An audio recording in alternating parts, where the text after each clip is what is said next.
station.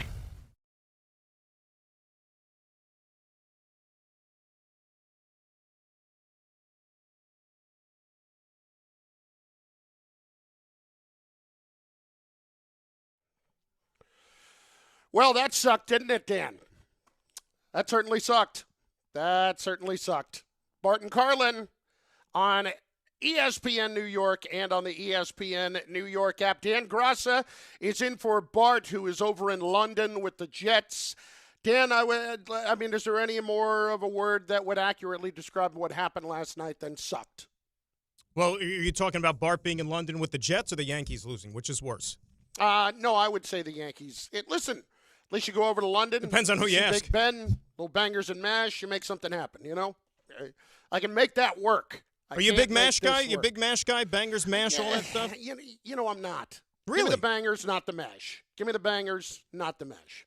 That's right. Hold the mash, I'll take the banger. Exactly. There's nothing wrong with that. Nothing wrong with that. I think there's something there. Boy, that just was not good. Dan, truth be told, I am sitting here in a hotel room in Seattle, Washington. Have you had your Starbucks yet? Yes, I have. Okay, there you go. That's important. I mean, you go to Seattle, you got to have a Starbucks. There is literally one every block. Have you thrown a fish to somebody yet, or vice versa? Have you caught a fish? You know, I never understood that. What is the allure of launching a slippery fish at somebody? It just makes me think of whenever they used to describe change-ups as a dead fish. Like that's great. A bunch of guys in a market can throw a good change-up. And then, whenever they do games in Seattle, you notice how they have to send the camera crew out to the fish market, and then, the announcers go and partake as if they've, never seen a fish, never held a fish in their hands, or all of the above, and it's got to be, groundbreaking. You know, whenever you see these kinds of things, I always go and see it, and I'm just kind of like, all right, yeah, okay, that's it. And I've seen the fish thrown, and I got to tell you, really not that enlightening to see a fish get thrown. No. And I have no interest in trying to catch it, so take your fish and stick it. And up here, they're still fired up by the Mariners, obviously, in a big Game 5 coming up. But we obviously have no interest in any of that off of what happened last night. And when you just cannot get anything going offensively in a bullpen game, that is just supposed to me to be the ultimate advantage when you have the analytics people who believe so strongly in the possibilities of that, and you have a night like you had the night before. There's no reason, if you're the New York Yankees, you shouldn't be licking your chops, and yet really until the ninth inning, they had very little going. I'm a little surprised, first and foremost, that we're sitting here having this conversation today. Really and truly. I did not think this was going to – I thought the Yankees would win the series in 4. Not the Blue Jays. And then the way Game 3 unfolded, fighting back from 6-1 down, knowing that you were facing a bullpen game, a bullpen that, number one, is not very good, a bullpen that you've handled pretty well in this series. You're at home. You have the momentum. You've got Cam Schlittler, who after the Red Sox start last week, Yankee fans wanted to already start to engrave the plaque for Monument Park. All those things rolled into one. I thought that there was very little chance that we were going to be sitting here having this conversation this morning because I thought it was going back to Toronto for a Game 5 tomorrow night. I was locked into that. I thought there was virtually no chance that we wouldn't be. And then yet when they bust it open and make it a 4-1 game, I don't know how to explain it, Dan, and I think this kind of speaks to the Yankees season as a whole. You know, it's 2-1, it's one thing, right? But Smoltz is making the point that this is the batter of the game. Because it's either going to be a 2-run single or it's going to be, 2 runs are going to score or the bases are going to be loaded for Guerrero. And at that point, when you're thinking about that in that moment, when that happens and they break through, I don't know about you, I had very little faith that they were coming back from 4-1. I thought that was it. I really did. And I think that's kind of emblematic of what the season has been. Because there really has been, I know that there have been moments, but there have not been times where I've sat there and thought, well, no problem, they've got this. And certainly last night, with the Yankees, I've been leaning more in the other direction this season. And that feels somewhat unusual, to tell you the truth. Well, I mean, you think that they used up their comeback card the night before, right? So like you said, when it was 2-1, when it was 4-1, you're like, I don't know if they have another bit of magic left in them. I don't know if they're going to be able to do what they did the previous night and erase these demons again. Because let's face it, like this team and this Yankee club over the last how many years? You know, the October magical moments that were so seemed like regular in the old place. Those have disappeared in this new place. Yeah. You know, save for 2009, and then last year, okay, you got to the World Series. You haven't had many of those October magical moments in this stadium. Am I right? No, absolutely true. Absolutely true. So, look, once we got to this round, I thought they were beating the Blue Jays. I thought it was all lined up for them to get to the World Series again. I thought they were the best team. I thought they and Seattle, at least talent-wise, you know, pound for pound, I thought that those were the two best left. I didn't think Toronto had it in them. And a credit to them, seriously, because we were talking about it before the show. Toronto has been a team that I've almost likened them over the years, Chris, to the baseball version of the Chargers. You know, like the Chargers for so many years, like when Phillip Rivers was there, they would be like those annual teasers. They'd have all this talent on paper. They'd have these great regular seasons. Then they'd get to the playoffs, and then they would spit the bit. That would be the Blue Jays. Like the Blue Jays were my pick to win a World Series, I think, or get to a World Series on more than one occasion over the last 5 years because they've had so much talent, and they've always fallen short. Last year, they had a horrible season.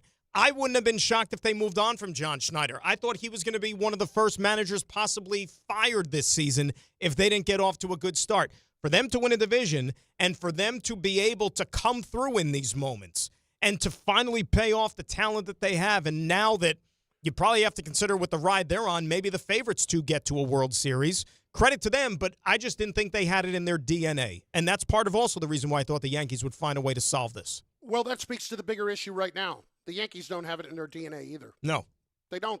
And for all of us that have experienced what that has looked like and to have seen how the bar has been moved, it's sickening. It really is. And I think this is a massive, massive disappointment on many levels, and I think it's a massive failure. And what really bothers me the most, Dan, is that it's not going to be treated as that. Eventually, it's not going to be treated as that. They're disappointed today. They'll be disappointed next week. But nobody is going to sit there this offseason and come out in front of a microphone and make the following statement. I don't need people to be fired, okay? I don't need that. But that's what they want, right? That's what they're going to want today. Yeah, it's not going to happen anyway. I've accepted that. What I need is for somebody to actually come out and say, what we are doing is not working based on what our goal should be, and that is not our goal anymore. And it just, I'm sorry, it's dishonoring everything about what this organization has always been about, and it's really happened that way so you can take the pressure off one guy. And it's been brilliant the way Brian Cashman has been able to change what the bar is, and to do so with Hal Steinbrenner, because that's what's happened here. They have both come together and said, we're going to do the best we can to put the best team together that we can, but then you just don't know. Was it really a crapshoot in the 90s, Dan? It wasn't a crapshoot. Yeah, it was a crapshoot for the teams not named the Yankees. Yes. Right? It's a crapshoot when you win the World Series in a Game 7 on a broken bat over the shortstop's head. It's a crapshoot when a guy hits a home run in the 8th inning of a division series and hits it off of the greatest reliever of all time. That's a crapshoot. That's something that just happened. The rest of it really isn't. And when you treat it like that, you insult everybody's intelligence. And really, you're just... We could do the Cashman thing all day. And I kind of just... we've done it to death. It's been beaten to death. There's not going to be any change. But for me, just once, come out and say, what we're doing is not freaking working. And who do you need to hear that from? Do you need it to hear it from the owner? Does Hal have to be the one to say that? Do you want it to be from Cashman? I don't think it's Boone's place to sit there and say what we're doing is not working. It's not Boone's place. No, because we know those two. Yeah, because either he's those two, but I'm not going to. No, you're probably not going to. And here's the thing, though. I back to the whole crapshoot thing. Like, I get it. You look at the Yankees, more often than not, they're in the playoffs every single year. So they put themselves in position to at least have a shot to compete for a championship.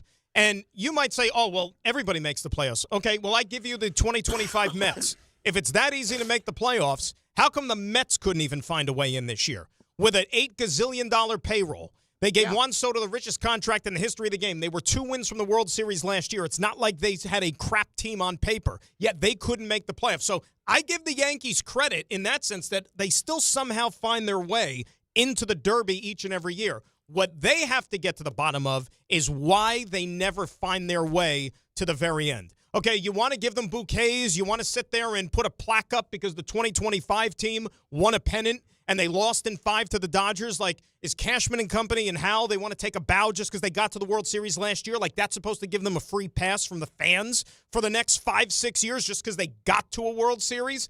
And now everything else is, okay, we'll find our way again. Because, Chris, you may not think that this is a massive failure of a season like you would talk about the Mets who didn't make the playoffs. But truth be told, team got to the World Series last year. This team fell 2 rounds shy of where that team got to last year. Yeah. So it's a failure. Yep, it absolutely is. And you have to start to look at why those reasons are. And I'm curious to hear this. I was on the Yes Post game last night watching that, so I didn't hear what A-Rod said after the game. But I do want to hear this soundbite. A-Rod talking about how the Yankees roster is poorly constructed. Hit it. Aaron's been very classy. We've all been very consistent with that.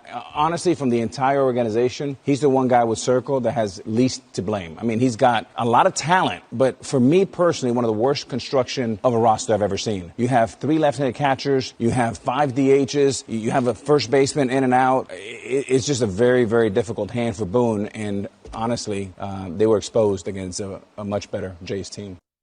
Listen, they were exposed in that the options that they had when they were making changes later in games and such were not strong options.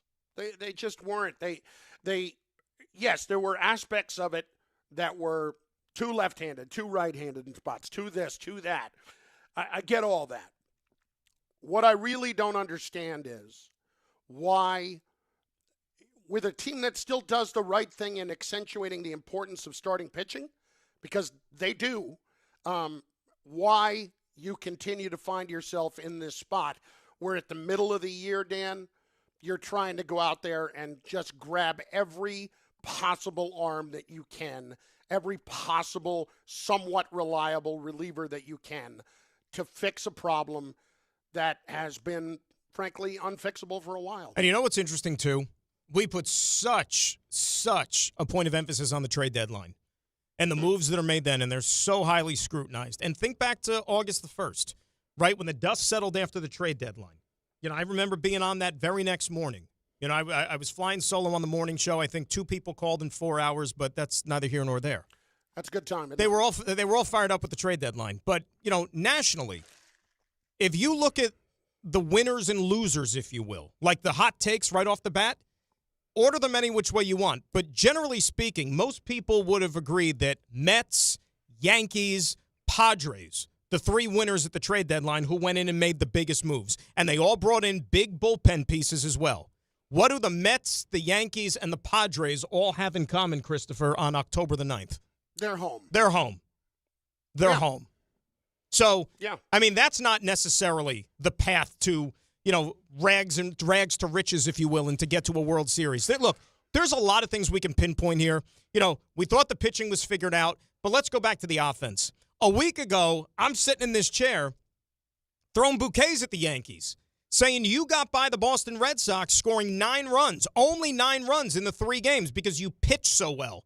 And I thought that actually bode well for them because, okay, they're finding different ways to beat these teams. They're not just having to outslug them and be the Bronx Bombers and all that stuff. They're finding other paths to victory, which in October is going to actually be beneficial for you because some days you're going to go up against hot pitching where your bats are not going to show up. Okay, then you fast forward to this series, and the bats weren't there to be found, especially yesterday, where you only had 4 hits before the 9th inning against 8 different relievers. And a group of relievers aren't even that good. Let's face it. Like all afternoon, we heard about, when John Schneider met the media, it's like, is Gossman available? Is Savage available? And he was kind of playing coy with the media. He didn't even need those guys. Didn't even have to use them. Didn't even have to use them. Gossman went to the bullpen maybe because he needed a piece of candy and the stash was out there. That was it. Okay, so they didn't hit enough. They didn't score enough runs. Now they score 28 runs total in 7 playoff games this year. So this method, and A-Rod just talked about roster construction. Is that the best way to skin a cat if you're the New York Yankees? Because in the playoffs, you averaged 4 runs a game in the 7 that you played. And obviously it wasn't good enough because you didn't even make it to the LCS. Well, I'm glad you brought it up because there is more than one way to skin a cat, and the Yankees have treated it as if there's only been one way for a while. And we can talk about analytics. We can talk about all that stuff, okay? Ultimately, when you think about the Yankees offensively, the last several years, what do you think about? The team that if they hit home runs, they're going to score a ton of runs. But if they don't, they're not. And I look across at the team that just beat them and the team that puts the ball in play. And this is not an old school versus new school thing. This is just a different approach. That is a team that puts pressure on the opponent by making them make plays. Defense is nowhere near as important as it used to be. And what do you know? We saw in the World Series, it was the Dodgers' whole game plan that when you actually make the other team make a defensive play, they don't always do. And what do you know? In the biggest situation last night, the Yankees, where other times they had actually fielded pretty well this year, they made a massive mistake because of a ball that should have been a double play ball. Ask Met fans, go back 10 years ago. Wasn't that the MO of the Kansas City Royals that beat them in the World Series?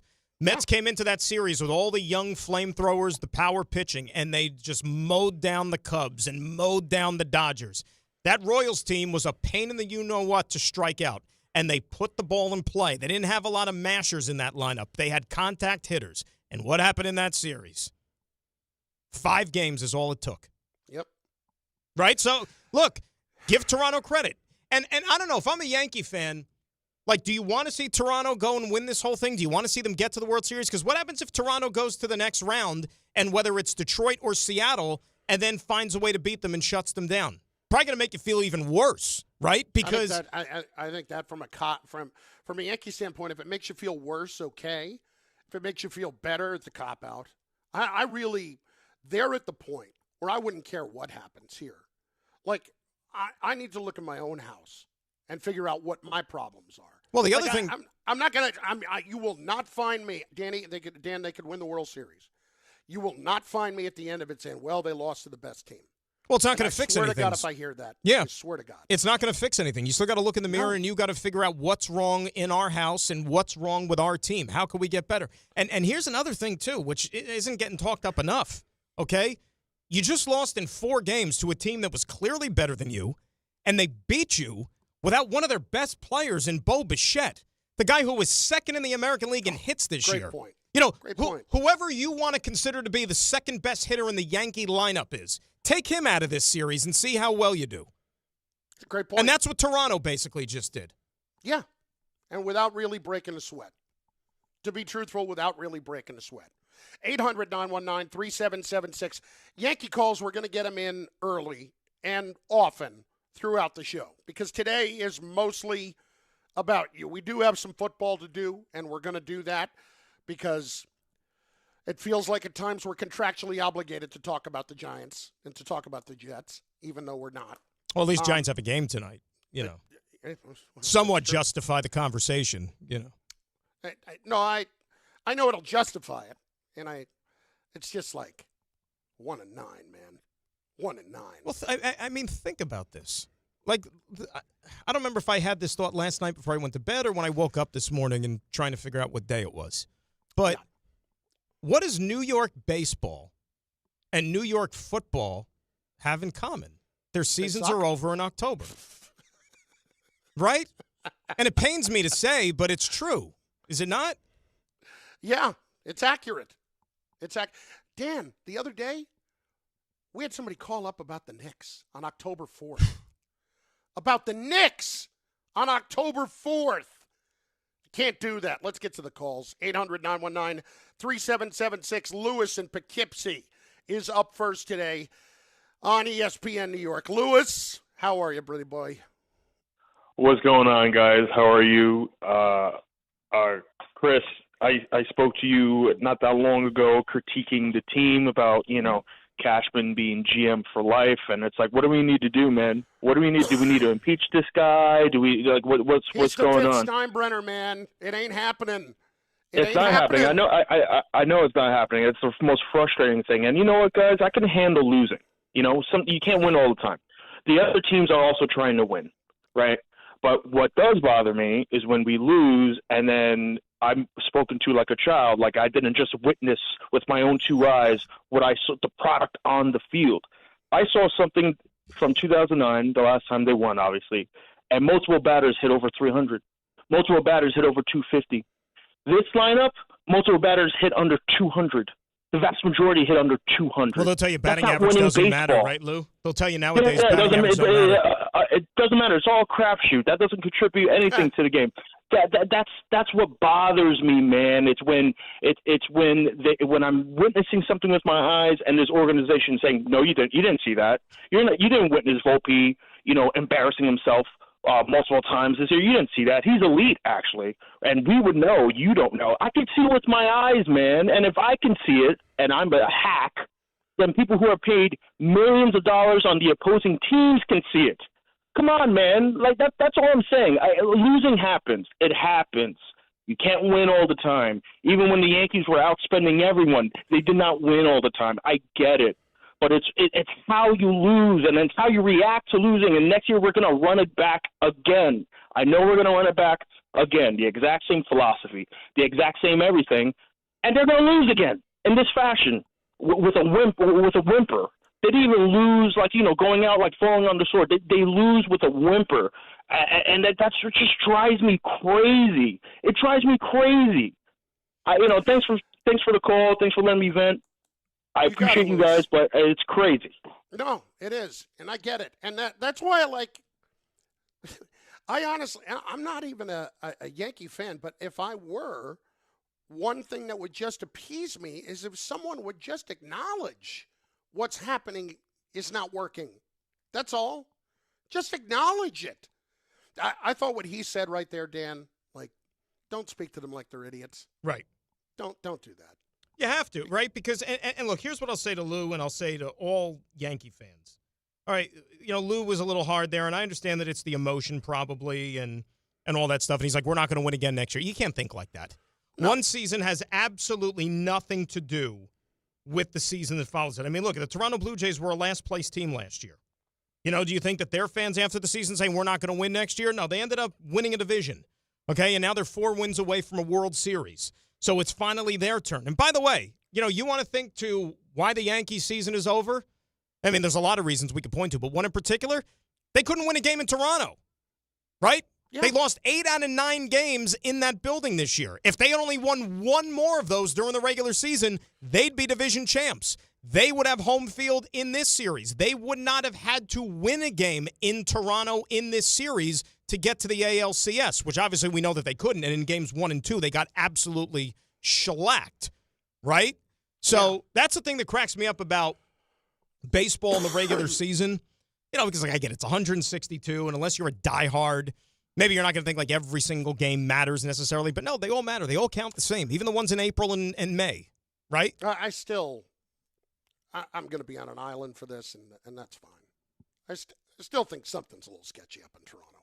Something's a little sketchy. With the way that strategy? They pounded teams up there over the last month or two. A little red flag. Anyway, whatever. I'm not normally a conspiracy theorist. But well, hey, put they it this brought way, George Springer over. When I threw it when I threw it out there the other day, a lot of people, you're an idiot, whatever. I had a few people who were like, who plugged in baseball, like, you might be onto something there. Yeah, you might not be wrong. But if it's legal, if they're just sitting there if it's on second base and you're stealing it, fine.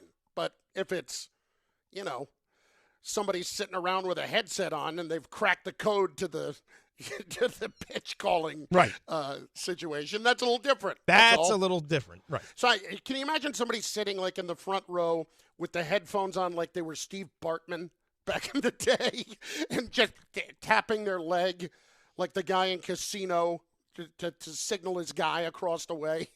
Now that would be some international sign-stealing, dilemma that the Major League Baseball and company, and maybe even get the government involved in trying to slow that down. I'd love to see De Niro take him to the back and smash his hand. How about that? That's a good. What would you call that movie?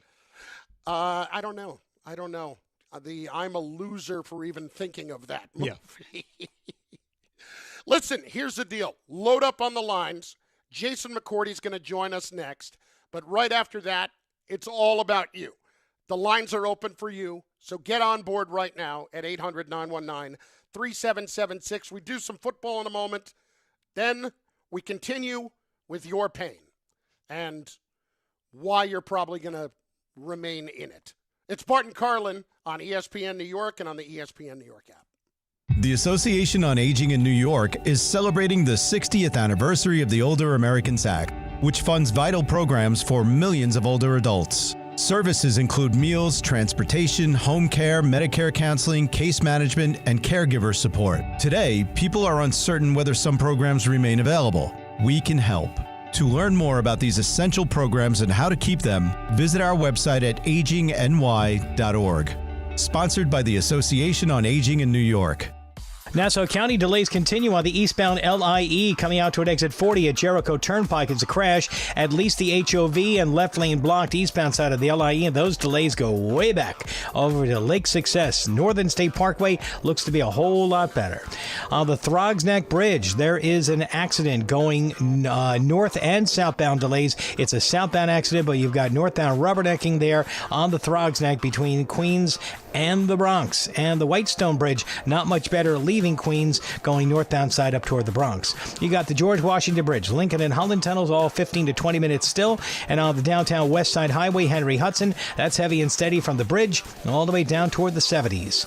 I'm Bob Williams on 880 ESPN New York. 1877 Cards for Kids. KARS Cards for Kids. 1877 Cards for Kids. Donate your card today. 1877 Cars for Kids. KARS Cars for Kids. 1877 Cars for Kids. Donate your car today. Ready to get rid of that old car? Donate it to Cars for Kids. Call 1-877-CARS-FOR-KIDS to reach a friendly live agent. Donation's super easy, and your car can be picked up as soon as tomorrow. Call us now, 1-877-CARS-FOR-KIDS. That's Cars with a K to donate your car today. 1877 Cars for Kids. Donate your car today. Did you know you can donate real estate too? Go to carsforkids.org. That's carsforkids.org. Getting the right mattress helps you sleep at night. Getting the right price helps you sleep even better. At PC Richard & Son, they don't just sell you a mattress. Their experts use a 4-step fitting process to make sure your new bed fits you perfectly. The right fit, the right price, plus free delivery. It's what they do, only at PC Richard & Son.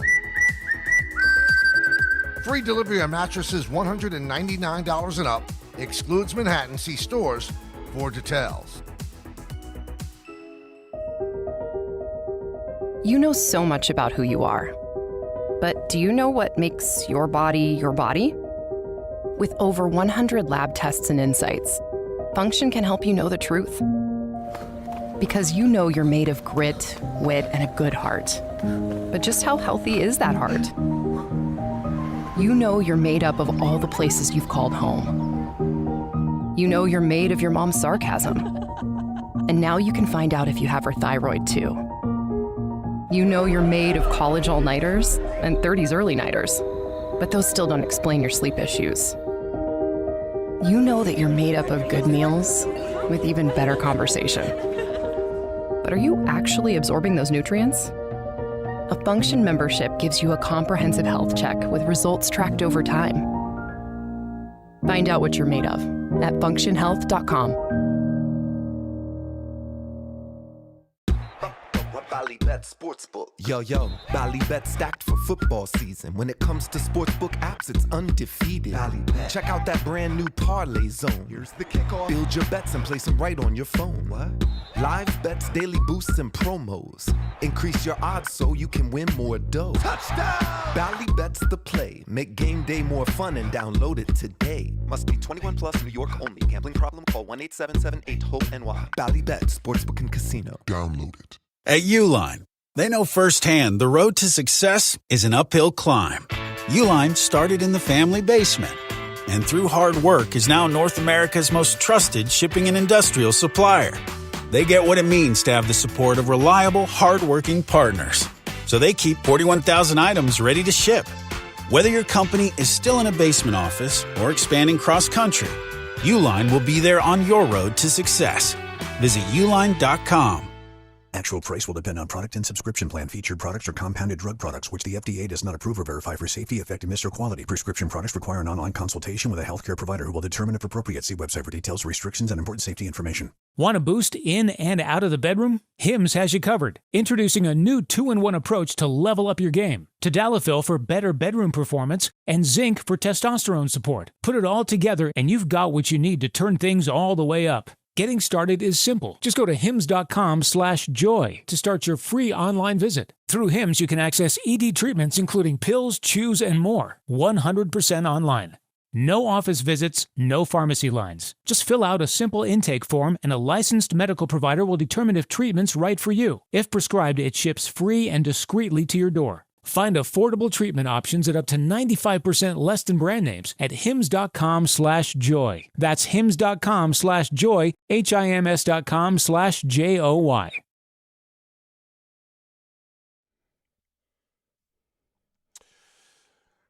He joins us each and every Thursday at this time. He is Jason McCourty, ESPN NFL analyst with Bart Carlin on ESPN New York. Dan Graca is in for Bart today. J-Mac, it's Chris, along with another Rutgers guy, and Dan Graca. Let's start here.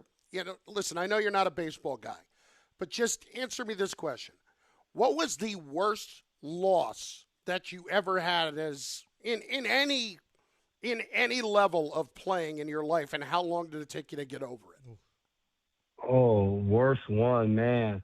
It would probably be, I guess it's a combination. So my rookie year, I was in Tennessee with the Titans. We played up in Foxborough, and we lost to the Patriots 59-0. Got to start in that game, and just brutal to be a part of that game. Was that in the snow, J-Mac? Out in the snow. The Patriots are running flea flickers. They look like they're running on field turf, and it's the middle of the summer. And wasn't that October, too? It was like in the month of October it was a snowstorm? Your memory serves you well. We went out to warm up with just T-shirt and shorts and sweatpants, and it was pouring rain. And we went in, changed, got ready, put our gear on, and it was a snowstorm. Like, it was insane, and that's exactly what the game was, too. So that was probably the just butt-whooping that I ever took. But I think probably just hard ones to get over. Like, you'll never forget my last high school basketball game, losing, and you're in tears in the locker room. Your high school career is over. I'll never get to play basketball again. That was probably a tough one to take, especially at that time. I thought you were going to say Rutgers, West Virginia, the season finale in 06, no? Oh, my goodness. Freaking James Townsend didn't catch the ball. Still hurts, J-Mac. Still hurts. Still hurts. That poor guy is somewhere. I don't know where he is, but, man, his name still rings true. Anyway, Jason, let's start. Let's start here with the Giants here tonight. One aspect of this that I think we've talked about a little bit is you're in an interesting scenario. You have the Giants, who have Jackson Dart, who is somebody that you're trying to evaluate, and yet you have a coach who you look at and, frankly, nobody knows what his future is going to be. So I'm trying to figure out how to balance how Jackson Dart plays with how it should affect the future of Brian Dable. I think to your point, like that's the challenge. And you talk about it before the season. Everybody talks about the same situation every single year. You can look at the Tennessee Titans with Cam Ward and Brian Callahan, where you have coaches, Matt Eberflus a year ago with Caleb Williams, where it seems as though when John Mara talks about it in the offseason, he doesn't sound 100% confident or behind the regime that's in place right now, but you're drafting a quarterback that you're hoping to develop in the first round for him to be the future. So you want those two things to almost be tied together. In this case, it's not. But I think when you look at Brian Dable and you look at Jackson Dart, you do have to tie. If Jackson Dart is able to develop and play winning type of football, you do have to credit that and give a lot to Brian Dable. That's the coach that you have in place. That was who you have trusted to develop this quarterback. That is who he chose to be the guy to come into the organization. So if Jackson Dart, we get to week 18 and the Giants season is all wrapped up, and regardless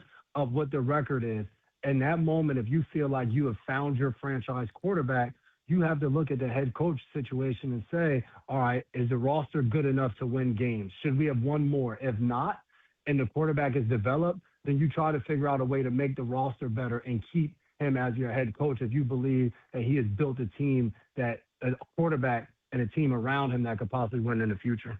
Jason, are you worried at all that maybe we won't be able to get a fair and honest evaluation on Jackson Dart's progress this year, given that we know he already won't be with Malik Neighbors for the whole season? So you take away the number one weapon that he would have. You know, Darius Slayton is out tonight, so he's going to have, not exactly a who's who of wideouts. So if this continues the rest of the season and you say, well, he doesn't have a lot around him, are we then going to be able to make an honest evaluation as to whether or not he progressed from, let's say, the beginning to the end of his rookie year and then what you hope to see then after that?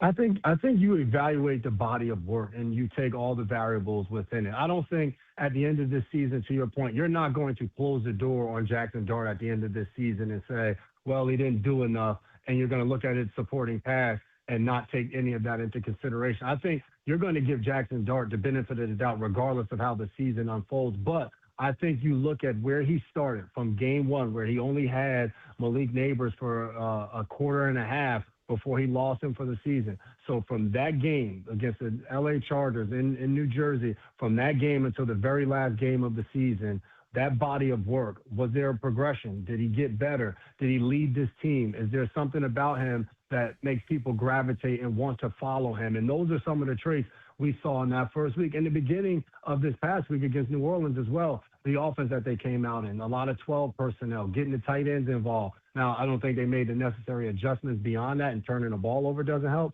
But I think you evaluate that and move forward with Jackson Dart. You should be able to figure out at the end of this season what are the things that he does well and how you can build around him.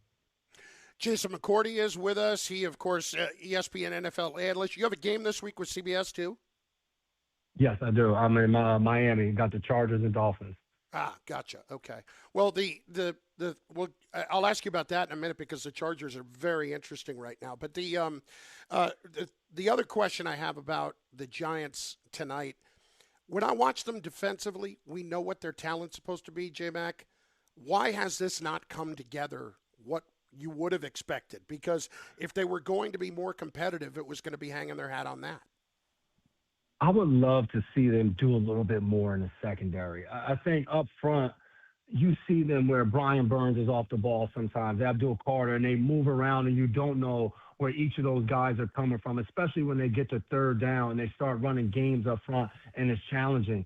On the back end, though, they're pretty stationary. There's not a lot of safety rotation and movement. You don't see Nubin and Holland running all around the defense and making things complicated for the quarterback. So even Rattler, this past game, he's getting the ball out so quick that, to me, when you have a pass rush that can be as dominant as what the Giants have, in the back end, I want to do some things to confuse you and get the quarterback to just hold the ball for an extra second. It started as one safety deep, and then on a snap of the ball, two guys ran out there. So now I have to tap the ball one time, and that's that extra half a second that allows a guy to get his hand up, to hit the quarterback, just to affect the passer. So I would love to see a little bit more of that. And then even the cornerback rotation with Flott and Banks and whichever guy is the guy, just let him play. Like I don't bringing guys in on third down and rotating guys. You've had multiple seasons now with the same guys competing. You know who's the guy that you feel the best at that can go out there and help you win football games.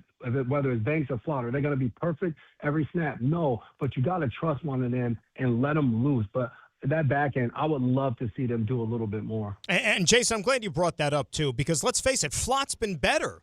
And the reason they keep probably trotting Banks out there is because, okay, he was a first-round pick, and they want to see if they could get something that they could squeeze out of that selection. But at what point do you just cut your losses and say, well, this guy doesn't deserve to play because there's others that merit it more? You work with what you have. So Banks right now is back on kickoff returns. Had a decent one a week before against the Chargers. He's working that. Flott's playing better. You always play the guy that's performing better. That doesn't mean you don't continue to get Banks ready. Guys go down in the NFL every single week, and he's going to be needed to step up. There's 6 DB packages that you can go dime, and you can find other avenues if you want to get guys on the field. But at the same time, you got to give your team the best chance to possibly win. And for them on defense, too, it comes down to first and second down. The Saints last week, they had 6 third downs where they had either 3rd and 1 or 3rd and 2. For them, you can't live in that world because now you're allowing the offense to stay on the field and just run the ball. And you're not allowing one of your best assets on defense, the pass rush, to be able to get after the quarterback. Jason McCourty is with us.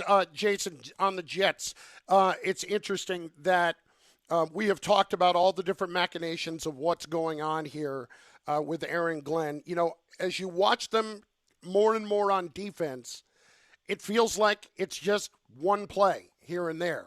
But listen, we all know they all count. But as a defensive mind, when you see that, and for the most part, things are going okay, you're not getting gashed, but then, bang, you give up that one play, what does that tell you about what's going on?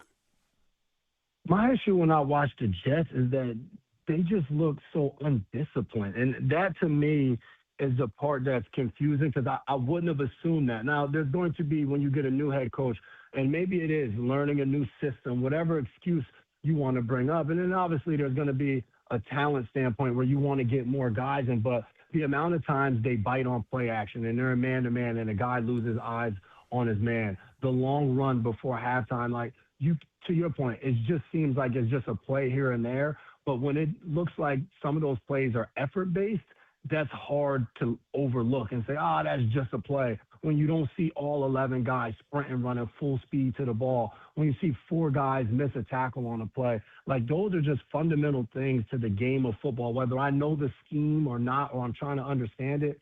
See ball, get ball. This guy has the ball. I want him. I'm going to go get him on the ground. And there's too many lapses with this Jets team right now that when you turn them on, I know Aaron Glenn has to be fired up because your film speaks for you. Like, that's your masterpiece, and you sign your name at the bottom of it every single time you go out there on the field. And to me, too many plays and too many times, especially this Jets defense, I would never want my name to be associated with it. You've been on teams in your career, college, pro, okay, where maybe they weren't the best teams, right? You went through some losing streaks.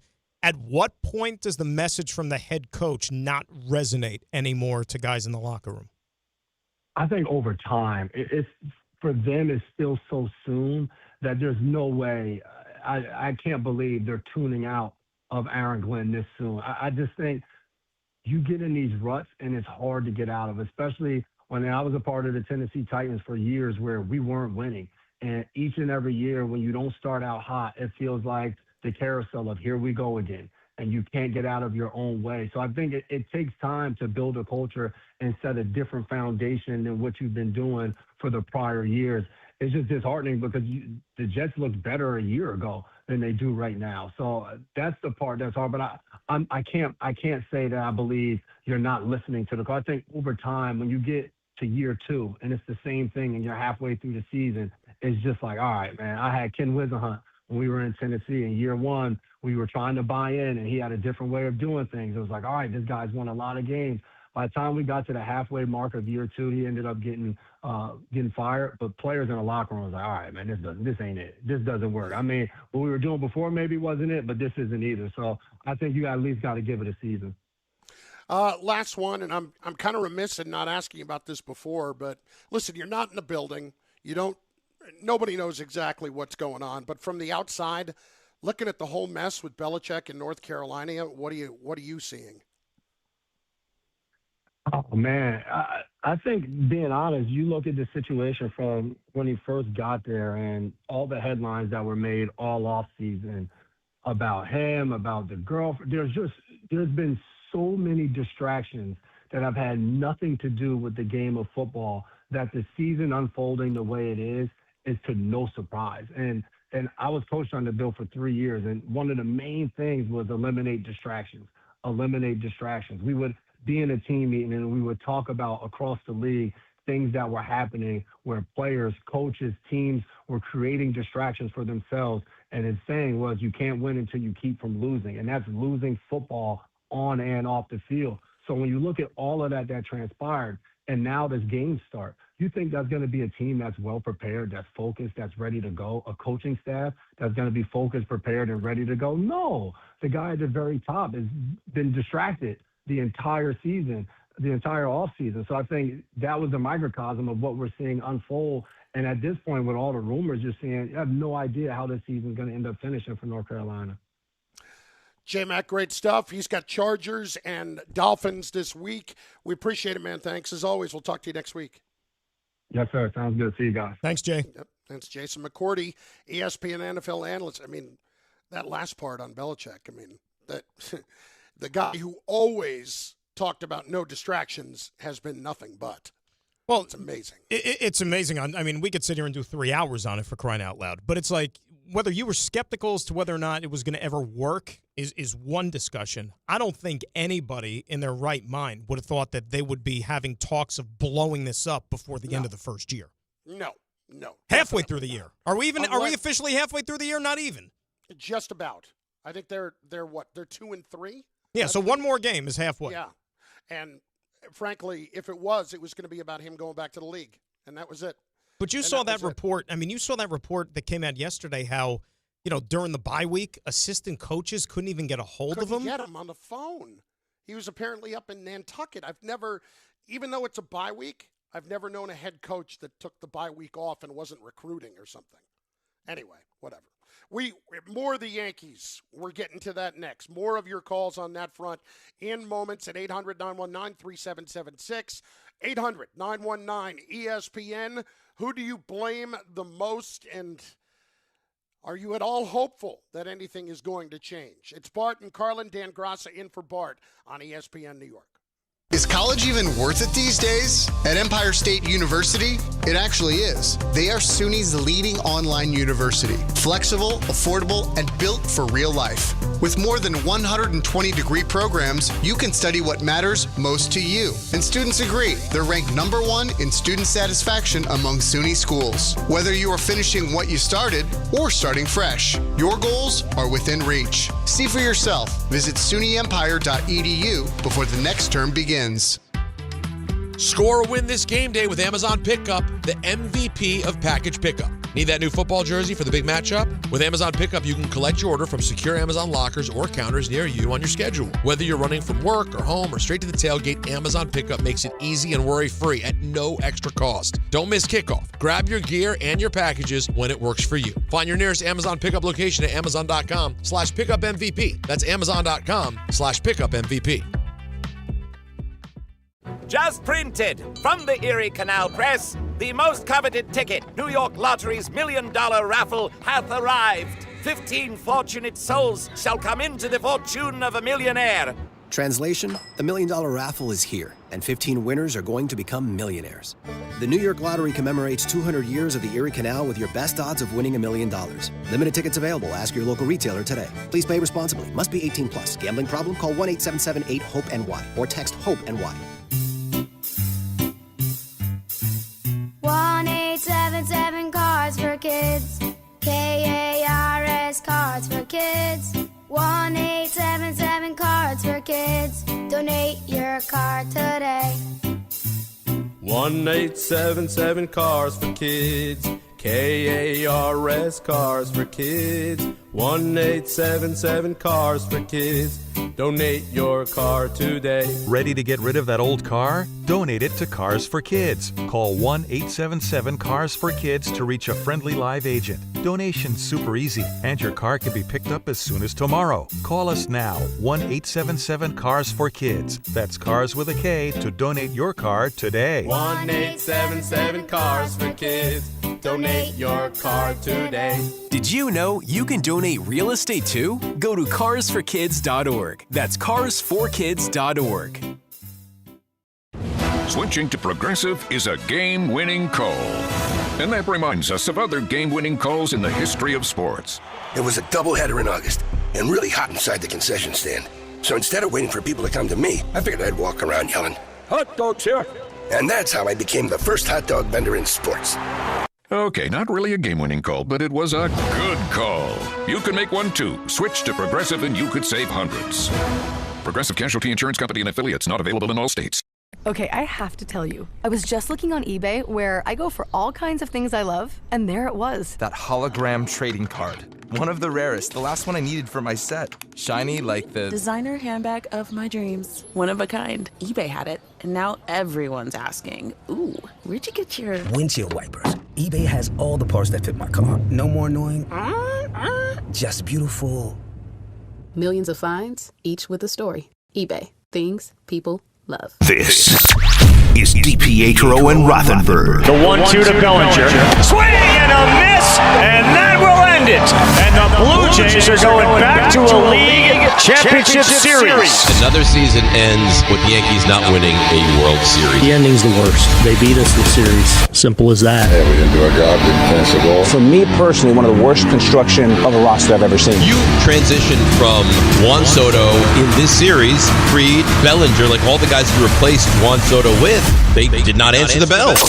Morning Start with DiPietro and Rothenberg. Weekdays from 6 to 10 on ESPN New York and streaming live on YouTube. In the city that never sleeps and never stops talking sports, ESPN New York is always on. Now you can live and breathe everything New York sports wherever you are. On your radio dial, on the ESPN New York app, and streaming live on YouTube. However you watch or listen, ESPN New York is always on for you. Hear us, stream us, watch us.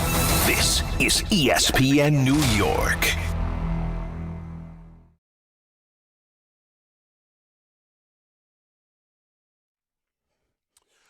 All right, your time, 800-919-3776. Yankees. And the disappointment of last night, the disappointment of yet another shortcoming season, 16 straight years without winning the World Series, and more of, well, I believe in this team. And, you know, Dan, one thing we haven't talked about is the fact that you've got somebody in Aaron Boone who continues to say, hey, this might be the best team I've had. Right. And it happened more than once in the last couple of months, including within the last week. Most talented roster I've ever had. So where are we here, bud? Like, if that's the case, what am I missing? Well, and you know what? It's a dangerous place to go. I mean, people that may or may not have job security, if they're going to make a statement like that you better back it up. Because guess what? A 5-year-old could tell you, if some guy who's supposedly the captain of the ship is going to tell you that this collection of talent is the best that he has ever had an opportunity to manage, and they fall woefully short of a championship, then who are you pointing the finger at? Yeah. I mean, see, I would do the opposite. I would come out and just say, you know what, this is a scrappy little group. You know, bunch of Johnny tryhards. No, you know, the idea is lower expectations. Lower the expectations. Now, nobody's going to be stupid enough to believe it with the New York Yankees. You know, the little engine that could. The little engine that could, exactly. You know, Pat Murphy could say that with the Milwaukee Brewers, but Aaron Boone, we know pancakes out of his pocket. Exactly. It's pancake magic for them, right? But okay, you got the talented roster. You didn't even get to the LCS. Whose fault is it then? Right? Yeah. Whose fault is it? It's staggering to me that we continue to get a statement like that after we get to the playoffs. We'll see. We'll see what happens. Let's get to Rashad in the Bronx up next on ESPN New York. Rashad, what's up, dude? Hey, good morning, Dan. Good morning. All right, so there's a few things that pissed me off about yesterday's game, but I just want to start off first with Cody Bellinger's. Remember he made that catch in like this? I think it was the first or second inning. The great catch in left field, and they were praising him. They were praising him on a replay, and Brady the next frame, Brady got up and he strikes out. That's when I knew. Okay, yeah, this team's in trouble. And also, 70 strikeouts in 4 games is disgusting with this team. That's just gross. Wait, but are you shocked by that? Like, this is what they are. This is how they're constructed. The boomer bust team. Playing a team like that is so frustrating because you see that it doesn't have to be that way. Can I give you one we haven't talked about, which just like it continues to just like it annoys me. And I don't have a dog in the fight. You know that. Yeah. But Austin Wells last night. And this happens all the time in baseball. I don't care if it's the playoffs. I don't care if it's game 13 of the season. It drives me up the wall. And this is something you're taught back in Little League, okay? Yeah. Unless you're 1,000% sure that a guy is going to groove one in on the first pitch, bases loaded, 2 outs, guy comes in the game and just walks the previous batter. So you know that he's maybe a little erratic. Let him throw a strike. Remember, if he walks you, you're getting a run on the board. And Austin Wells goes up there and starts hacking away at a splitter up in the zone, which is not a pitch that maybe outside of Aaron Judge you're going to be able to do anything with. It drove me up the wall, and it drives me up the wall every time a batter does something like that. Oh, I totally when I watch agree. Baseball. I totally agree, and this is part of like what the new mentality is. I heard Michael talking about this on the postgame. By the way, Michael on the postgame last night was absolutely phenomenal. Did an amazing job on that postgame show last night. But the thing I would say is that he's talking about it, and he's saying, well, now hitting coaches will tell you, well, they should go up there swinging because they know there's a good chance that a guy who cannot find the strike zone is just going to have to throw them a cookie. Well, you know what? I prefer to make you throw me a cookie and understand that the at-bat's not over at 0-1. Take a damn strike. Take a strike. And again, you're they Austin just Wells. Walked them like you said. You're Austin Wells. You're not Aaron Judge. Unless Austin Wells, unless, you know what? Let's give the benefit of the doubt. He looked behind him in the on-deck circle, and he's like, oh, it's Volpe. He ain't going to do anything anyway. I might as well try to take a cut. Well, right? I tell you, Volpe laid in the weeds for an entire series up until about the 7th inning last night. They were out in full force. Now, tell me if I'm wrong. That is the first time I really heard the Boo Birds come out for him in this series. We're going to have plenty. Last strikeout. We are going to. You're right, and we're going to have plenty of time to talk about it. But I think that there was a serious come to Jesus conversation about the Yankee shortstop going into spring training next year. Meaning, no. I don't know if this is the guy. He's elite, Dan. He's elite. Oh, that's right. That's right. I forgot. He's elite. That's right. I forgot. Sorry. No, Sorry. please. Thank you for refreshing my memory. I wish I hope there would be, but this is part of what we're talking about is the larger issue. Looking at things and saying that's not a problem. That's not a problem. What's going on there? No, that's okay. Don't worry about it. Don't pay attention over there. It's a lot of, what is it? Is it gaslighting when we see it and you're telling me it's not what it is? Is it just flat out lying, or is it just born out of a belief that you just shouldn't have? It's like deceit. Yeah. You know, it's like, do you really think that your fan base and the people that watch baseball aren't smart enough to catch on yet? I mean, it's almost like Groundhog Day. I've never been good at deceit. And by the way, yeah, you know, unfortunately, and obviously this guy's not to blame, but another wrinkle to this whole conversation today about the Yankees once again not winning a championship is that when the season starts next year in April, the best player on your team turns 34. Now, that's the prime of your life, but in baseball, you're on the back nine. Yep. And you wasted another MVP caliber season that didn't even get to the LCS, and the guy's going to be 34 years of age. Garrett Cole just showed you his baseball mortality this past season. Right? 800-919-3776. There is so much more to get to with this. We got to hear from you on it. Want you to be a part of the program. I've been remiss in not reminding you that you can be a part of the program on the YouTube chat as well, on the ESPN New York YouTube page. And go there, get your comments in, watch the show there, and listen, who wouldn't want to look at this? You're welcome. It's Bart and Carlin. It's Dan Graca in for Bart on ESPN New York. The Fox Nation Patriot Awards returns for a new year. Are you ready to get the show started? Join host Sean Hannity and special guests and be part of the celebration live in New York. Tickets are available now. Go to foxnation.com/Patriot Awards. Hey, this is Mika Zibanejad. Hey, this is Adam Fox. Catch every Rangers game right here on 880 ESPN. WHSQ and WCBS-FM HD2, New York. Ballybet Sportsbook. Yo, Ballybet stacked for football season. When it comes to sportsbook apps, it's undefeated. Ballybet. Check out that brand new Parlay Zone. Here's the kickoff. Build your bets and place them right on your phone. What? Live bets, daily boosts, and promos. Increase your odds so you can win more dough. Touchdown!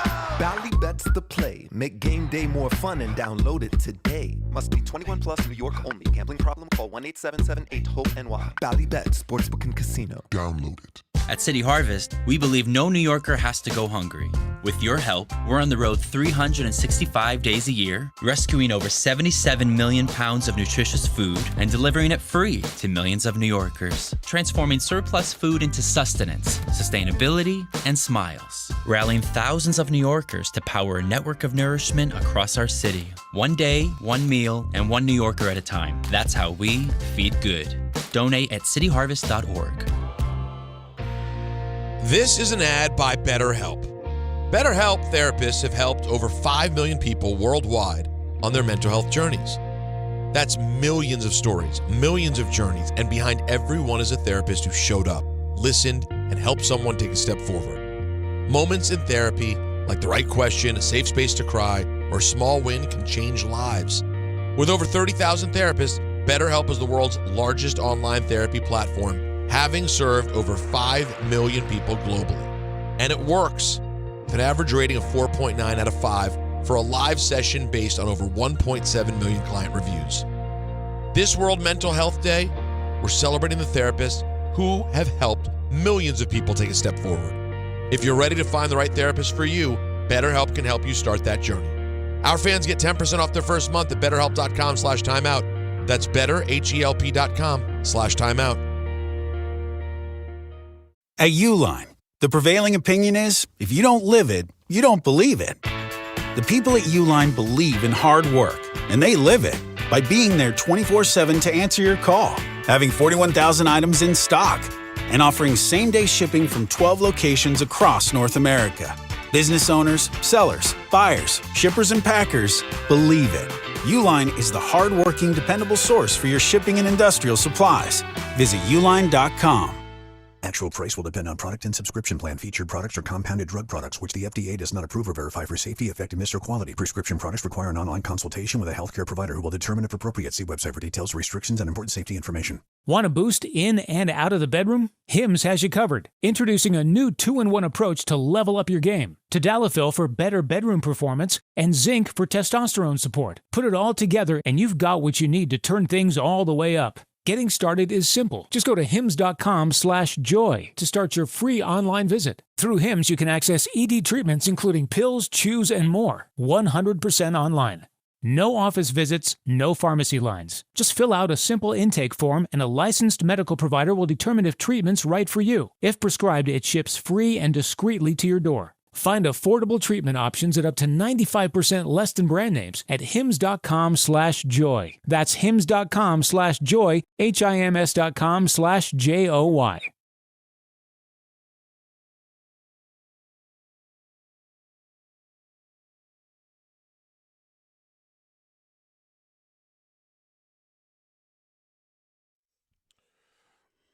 Yes, it is. Bart and Carlin, ESPN New York. If you're not following us on social media, you should be. At Bart and Carlin, at that guy Carlin, at Dan Graca, who is in for Bart today. We continue with the Yankee phone calls. Listen, I feel like we got a couple in last hour, but we really need to get as many as we can in this hour. Is that fair? It's almost like we should get paid by the phone call. That's how many we should go to. That's an excellent point. Right? That's an excellent point. And if I was, it would look like it right now, because we're going to start with Justin in Floral Park up first here on ESPN New York this hour. Justin, what say you, buddy boy? What's up, Chris and Dan? How are you guys? Chris, hello. First, did Bart give you the T-shirt? The Soto shirt. Which T-shirt was that? The Juan Soto shirt I sent you guys. He finally Oh, got it. not He had yet. it in his mail forever. No, And, but you know what? I haven't seen Bart this week because I was out the last couple of days, and Bart just went to London, and I'm in Seattle, and it's a whole thing. But I will remind hopefully him. when you guys reconnect, he finally got to his mail yesterday. Was it a signed, or was it a 3X? Because otherwise, I may as well use it as a towel. Come on, Carlin, you got to go down like me, man. I was a 3X at once. Now I'm down to a 1X, man. All right, I'm working on it. Come on, you get there. You That's gotta two stop less going to X's. All-American Burger, my man. I saw you with my buddies in Massapequa. You got to stop going to All-American Burger. I'm sorry, just for a moment. I love you, the though. Brilliant drop in right there of Dan of that's two less X's. Yeah. That's just thanks. That's math. That's algebra. No, that's radio. That's gold. That's gold. As far as the Yanks go, Chris, I've seen this movie a million times, okay? I mean, how many more times do I have to see this with Cashman and Boone? I mean, when are we going to cut the cord with these guys? And this is all a Brian Cashman thing. I'm not going to knock Boone because Cashman is who gets him, as Parcells says, the groceries, which are lacking. Okay, and Dan's 1,000% right. Your best player is on the back nine at 34 years old. Cole's coming off a major surgery.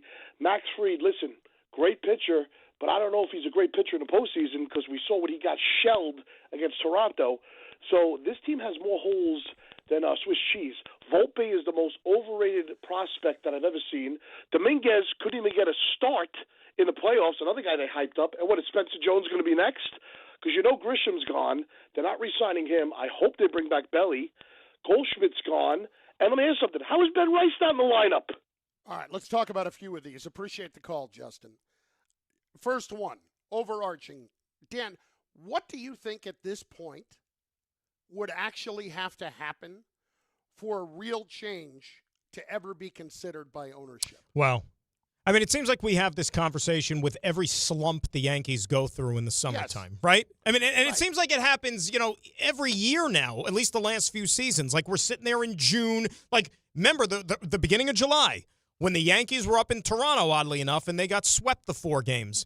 And that's kind of what prompted Buck Martinez to, make those comments later in the year that he got a lot of flack over when he said the Yankees aren't a good team, because that's what he remembered seeing firsthand. Like, that series against Toronto, I think the Yankees made 7 errors or something in those 4 games. Remember, they couldn't catch the ball. They couldn't run the bases.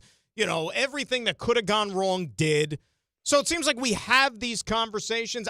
To me, personally, I think you probably, for starters, would have to say that they missed the playoffs on back-to-back occasions. Mm-hmm. Back-to-back occasions. Because you know what? They've already had seasons where they missed. A couple of years ago, they had an awful year. They had their worst season in 35 years or whatever it was. Boone didn't lose his job. Cashman didn't lose his job. They doubled down. They traded for Juan Soto, and they went to the World Series. Maybe that restarted the 10-year cycle again in Hal's mind. I don't know, as far as employment goes.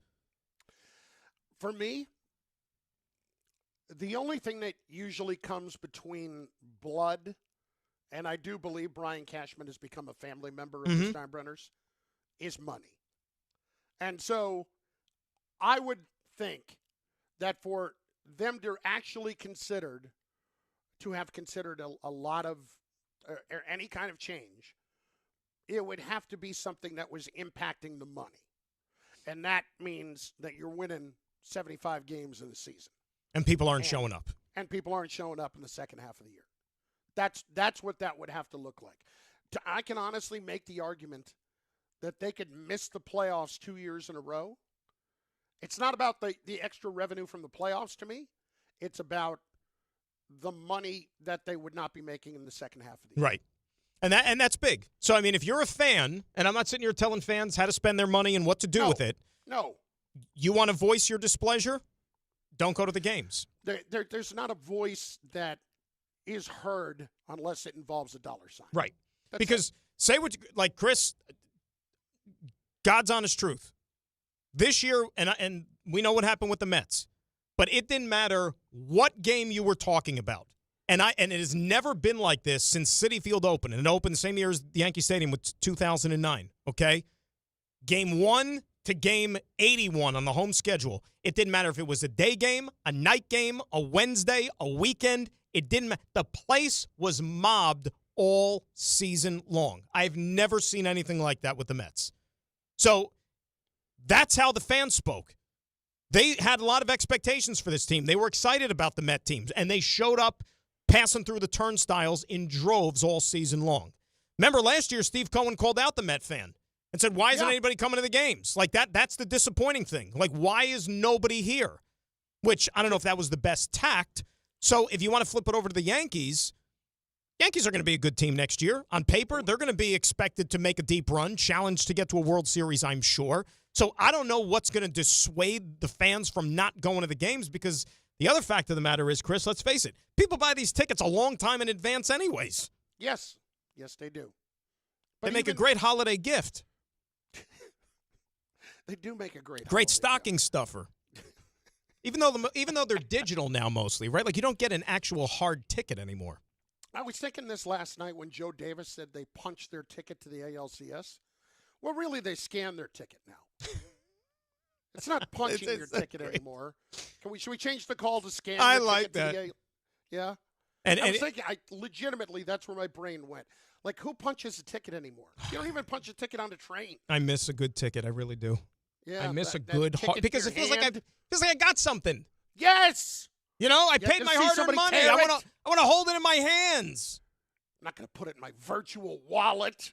By the way, you want to talk about other things that could speak loudly to ownership?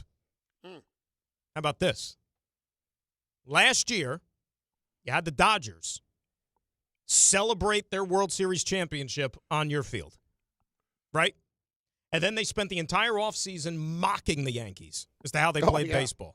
Oh, yeah. Last night, in the clubhouse at Yankee Stadium, Blue Jays dousing it in champagne. And what do they got blasting on the speakers in the clubhouse?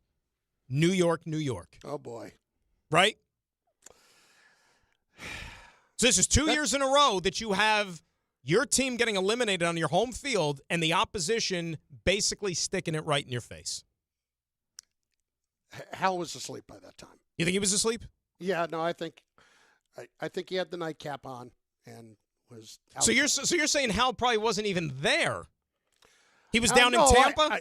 He may have been, maybe he choppered out. I don't know. I can't imagine he was sitting in the traffic with everybody. Like, Hal wasn't down in the clubhouse shaking hands, maybe an occasional hug depending on the relationship with the player. Like, hey, you gave it the old college try, good season. Nothing like that? Does he strike you as warm and fuzzy? It doesn't strike me as warm and fuzzy. It strikes me as just a little awkward. That's all. I don't think he's a bad guy. I don't know. Well, he did hanging out with him. He did pull over to the side of the road in Naples to call Aaron Judge to get that deal sealed when he was a free agent, remember? He went that extra mile. Did Hal turn 90 and I missed it? He's in Naples? Isn't Naples like in Italy. Retirement? Italy. Oh, Naples in Italy. Yeah, not Naples, Florida. No, he wasn't at Del Boca Vista. No. He wasn't playing shuffleboard. I thought he was going to the Early Bird over at Applebee's. Bird. Yeah. Now that's what? Is that a 3:50 kickoff with the Early Bird? Is that generally when it starts? Having spent some time with some older folks down there a few years back, that's about right. Yeah, we got to get to dinner. It's already 4:00. What are we doing? Here is T in Queens up next on ESPN New York. D, what's going on? Listen, man, you have to go to Red Auerbach to see a GM stay in position as long as Brian Cashman. And he won how many championships? Like 15 altogether? Like, that was deserved. Like, Brian Cashman inherited what the OGM did. Like, what has he really done to deserve all of this? That's one. Two, the Mets and the Yankees are both built similarly, and that's why they're both gone. Like, Juan Soto, Aaron Judge. Aaron Judge is better, but that's their all everything. Pete Alonso would be Juan Carlos Stanton, a one-dimensional player. Like Pete's not going to age well.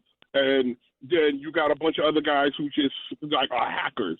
There's no stolen bases. There's no anything. There's no bunting. Like, say what you want to about the Dodgers or the Blue Jays. They're way more fundamentally sound than either team, and that's why both teams are sitting home. It's like, is it okay? Like when we talk about that, is it fundamentally sound, or is it placing more importance on specific areas of the game that are not treated that way anymore? Like the Yankees, I would agree. I would agree with the Aaron Boone assertion that later in the year they got better defensively and weren't making as many knucklehead type mistakes, but yet in the end, that's what came back and got him. And Jazz last night. Yeah. Which was a tough play, but you know what, Chris? If your back's against the wall, you got to make the play. Got to make the play. It's That's the big a double leagues. play ball. I'm sorry. And then it's a 2-1 game. game. Make the play. And I don't think Jazz is I've seen all this stuff about like Jazz isn't a good guy around the clubhouse and all that. Like, I'm not buying all that. I will say there was a moment when he hit the home run the other night, and he hit it like where he was clearly swinging for a home run. And I thought, well, that's the worst thing that could happen right there. You know, that's exactly what I thought in the moment. Yeah. D made an excellent point, though. He brought up Red Auerbach. Because we sit here and talk about the lifetime employment that Cashman has. And he took over, in 97. And he's still on the job. And, I understand that foundation was built, Gene Michael, really. Gene Michael, and then Gene. Bob Watson was the general manager technically in 1996, and then gave way to, or maybe Cashman took over in 98. It was 98. Bob Watson 98. was there 2 years.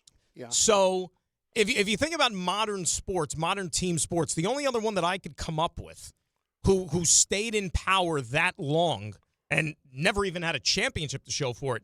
Remember David Poyle with the Nashville Predators? Oh, my God. That's the only – and I just looked it up, and he just got – the answer to your question is no.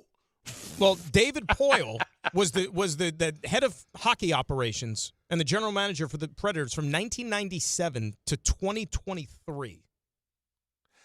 That's a quarter century.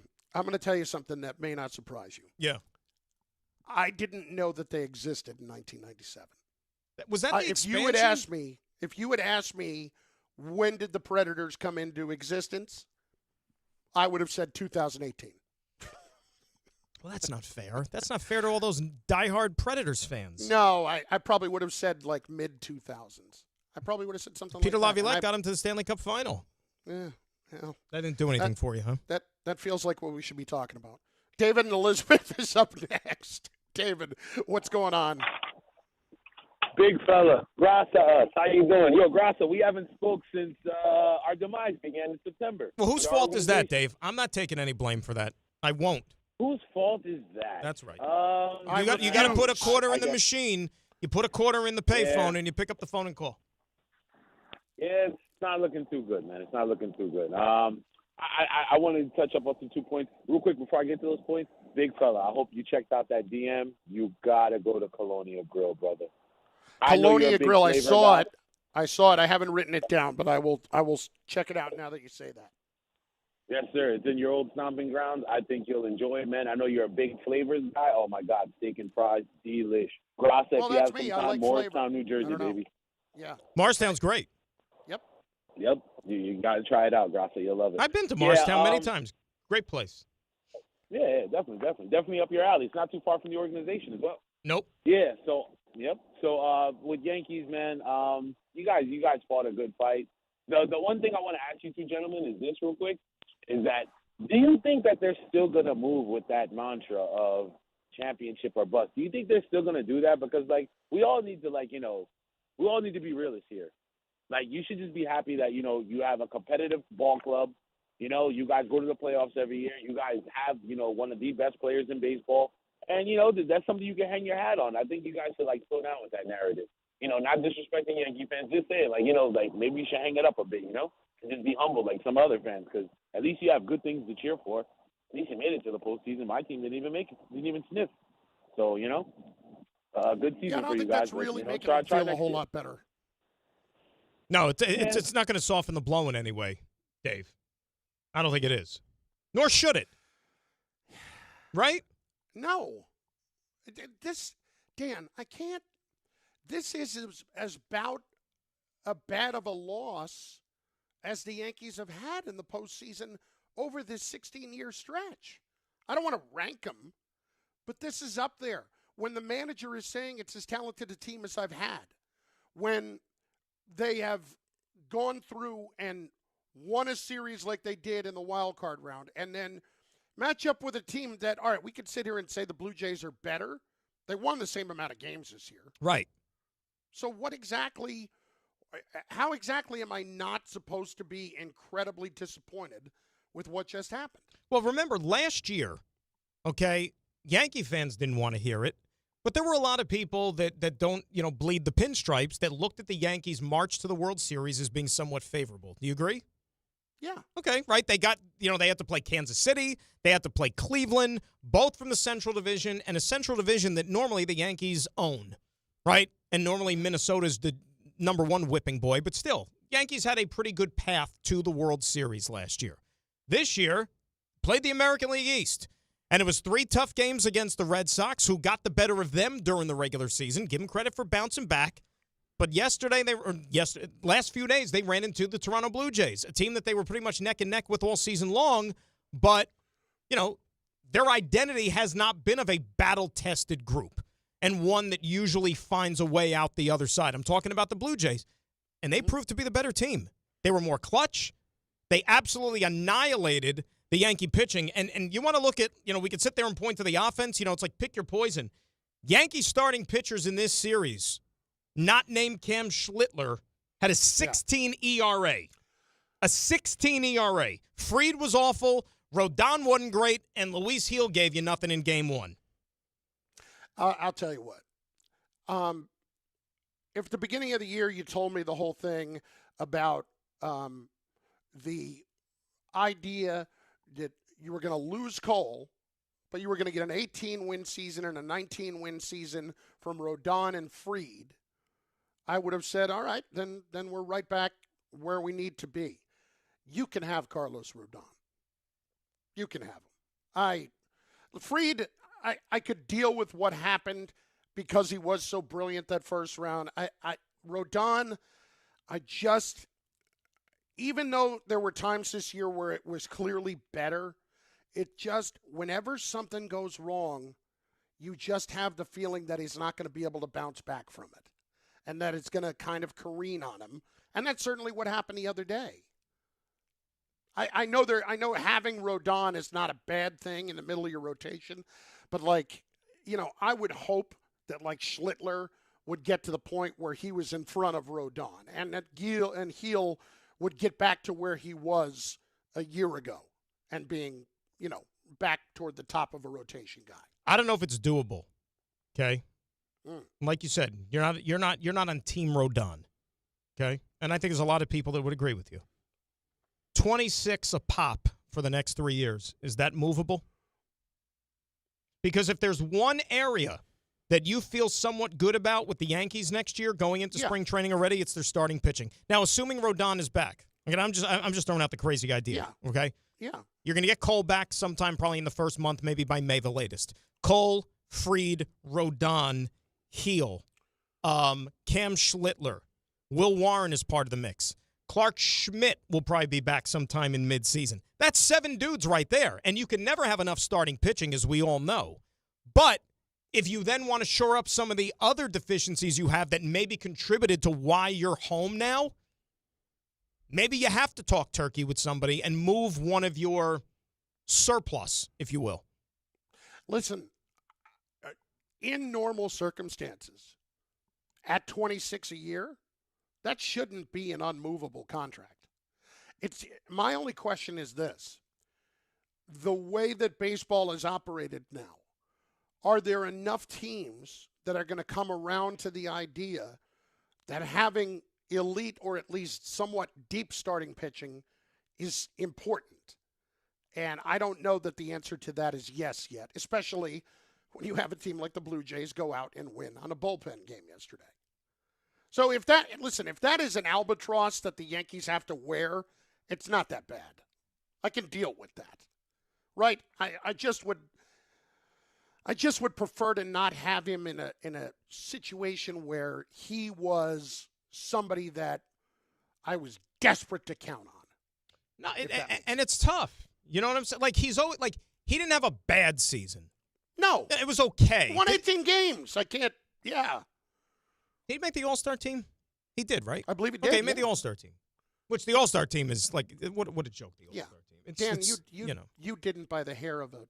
Also, I mean, the All-Star team. Like, Juan Soto wasn't an All-Star. Jacob Mizorowski was an All-Star after 3 games that he pitched for the Brewers. How'd that pan out in the second and by half the end of of the season, like, he was somebody that the Brewers didn't even want, like, on the mound. That's how much he struggled in the second half. He was good the other day in their playoff game, but still, like, he was that bad in the second half. But we had to put him on the All-Star team. Anyway, like, Rodon's one of those guys. It's like, okay, it's good to have. He's there. He's a professional. He's going to give you, a quality outing, you hope. But in a big spot, do you really and truly trust him, to your last fiber? And I think most Yankee fans would say no. Who should stay and who should go? 800-919-3776, 800-919-ESPN. That's really a question that we have not tackled yet, and we will get into it more in just moments. He is Dan Graca. He is in for Bart today. I am in Chris Carlin. I am in for me today. So let's do this at 800-919-3776. It's Bart and Carlin on ESPN New York and on YouTube on the ESPN New York page. Every NFL Thursday is your chance to hit the jackpot on FanDuel. Because with FanDuel's Thursday Touchdown Jackpot, you can win a share of $2 million in bonus bets each week. To get in on this Thursday's action, all you have to do is place an anytime touchdown scorer bet before the game kicks off. And if your player scores the first or last TD of the game, you'll win your bet plus a share of bonus bets. Just visit FanDuel.com/K to take a shot at the jackpot. That's FanDuel.com/K for your chance to win a share of $2 million in bonus bets. Play your game with FanDuel, an official sports betting partner of the NFL. 21 plus and physically present in New York. Opt-in required. Must apply profit boost token on select market. Prize pool to be split equally among all eligible participants who made the correct first or last TD pick. Bonus issued as non-withdrawable bonus bets, which expire 21 days after receipt. Restrictions apply. See terms at sportsbook.fanduel.com. For help with a gambling problem, call 1-877-8-HOPE-NY or text HOPE-NY 467-369. Did you know women account for 2/3 of all Americans living with Alzheimer's and 2/3 of all Alzheimer's family caregivers? Join the Alzheimer's Foundation of America at its Women Empowerment Forum on November 5th in Amityville to learn practical ways women can reduce their risk for Alzheimer's and enhance quality of life for themselves and their loved ones living with Alzheimer's. For more information or to register, visit alzfdn.org or call 866-232-8484. Score or win this game day with Amazon Pickup, the MVP of package pickup. Need that new football jersey for the big matchup? With Amazon Pickup, you can collect your order from secure Amazon lockers or counters near you on your schedule. Whether you're running from work or home or straight to the tailgate, Amazon Pickup makes it easy and worry-free at no extra cost. Don't miss kickoff. Grab your gear and your packages when it works for you. Find your nearest Amazon Pickup location at amazon.com/pickupmvp. That's amazon.com/pickupmvp. Getting the right mattress helps you sleep at night. Getting the right price helps you sleep even better. At PC Richard & Son, they don't just sell you a mattress. Their experts use a 4-step fitting process to make sure your new bed fits you perfectly. The right fit, the right price, plus free delivery. It's what they do, only at PC Richard & Son. Free delivery on mattresses $199 and up. Excludes Manhattan. See stores for details. Right now, police are stepping up patrols to make sure drivers and pedestrians obey our crosswalk laws. Why? Because every year in New York, people are injured or killed just crossing the street. So remember, pedestrians, obey traffic signals and use crosswalks. And drivers, yield to pedestrians in crosswalks. If you don't, we will educate you on the law, and you may get a ticket. because tickets get attention, and that saves lives. A message from the Governor's Traffic Safety Committee. Thursday with Don, Hahn, and Rosenberg, the Yankees have been eliminated from the playoffs. I think they're a really good team. They're not close to being a great team. The inconsistencies in the bullpen, and they just had different spots in their lineup that they didn't get much out of. What changes need to be made? It was a very tough year on me, but also very rewarding to go through it and see what these guys became. Don, Hahn, and Rosenberg today at 3 on ESPN New York and streaming live on YouTube. There's nothing the voice in our head obsesses over like our health. But with over 100 lab tests and insights, Function can help answer the questions like, why am I so tired all the time? How can I get better sleep? My friend was telling me about magnesium gummies she takes. How do I even know if my heart is work stress affected? It's time to up my cardio. If my mom has something, how would I find out? It's time to get some blood work done. A Function membership gives you a comprehensive health check with results tracked over time. Find out what you're made of at functionhealth.com. At City Harvest, we believe no New Yorker has to go hungry. With your help, we're on the road 365 days a year, rescuing over 77 million pounds of nutritious food and delivering it free to millions of New Yorkers, transforming surplus food into sustenance, sustainability, and smiles, rallying thousands of New Yorkers to power a network of nourishment across our city. One day, one meal, and one New Yorker at a time. That's how we feed good. Donate at cityharvest.org. From kickoff to cash out, ESPN Bet has the tools you need to score more on game days. Bet smarter with stats at your fingertips. Get personalized parlays built just for you. And with your fantasy team synced right in the app, you can back your squad. Right now, new customers get $100 in bonus bets when you bet $10. Sign up with promo code USL to get started. Must be 21 plus. Gambling problem? Call 1-800-GAMBLER. Terms and conditions apply. See app for details. Offer not available in New York. The holiday season is here, and businesses are hiring for all kinds of seasonal roles. From haunted corn maze staff to real bearded Santas, skilled, experienced workers are in high demand and hard to find. Whether you're hiring for one of these roles or any other role, the best way to find the perfect match for your role is on ZipRecruiter. ZipRecruiter's matching technology works fast to find top talent. No wonder it's the #1 rated hiring site based on G2. Try it free at ZipRecruiter.com/sports. That's ZipRecruiter.com/sports.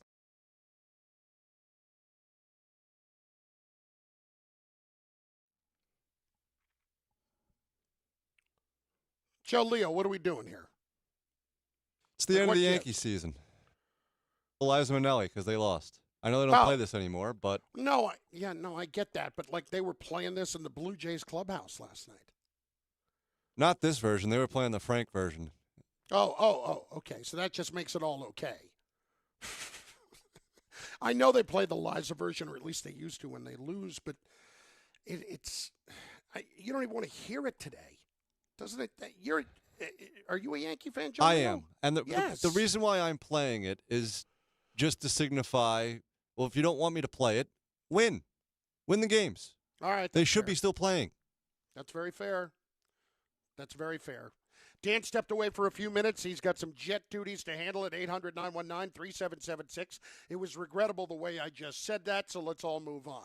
How about Neil in the Bronx next on ESPN New York? Neil, what's going on, bud?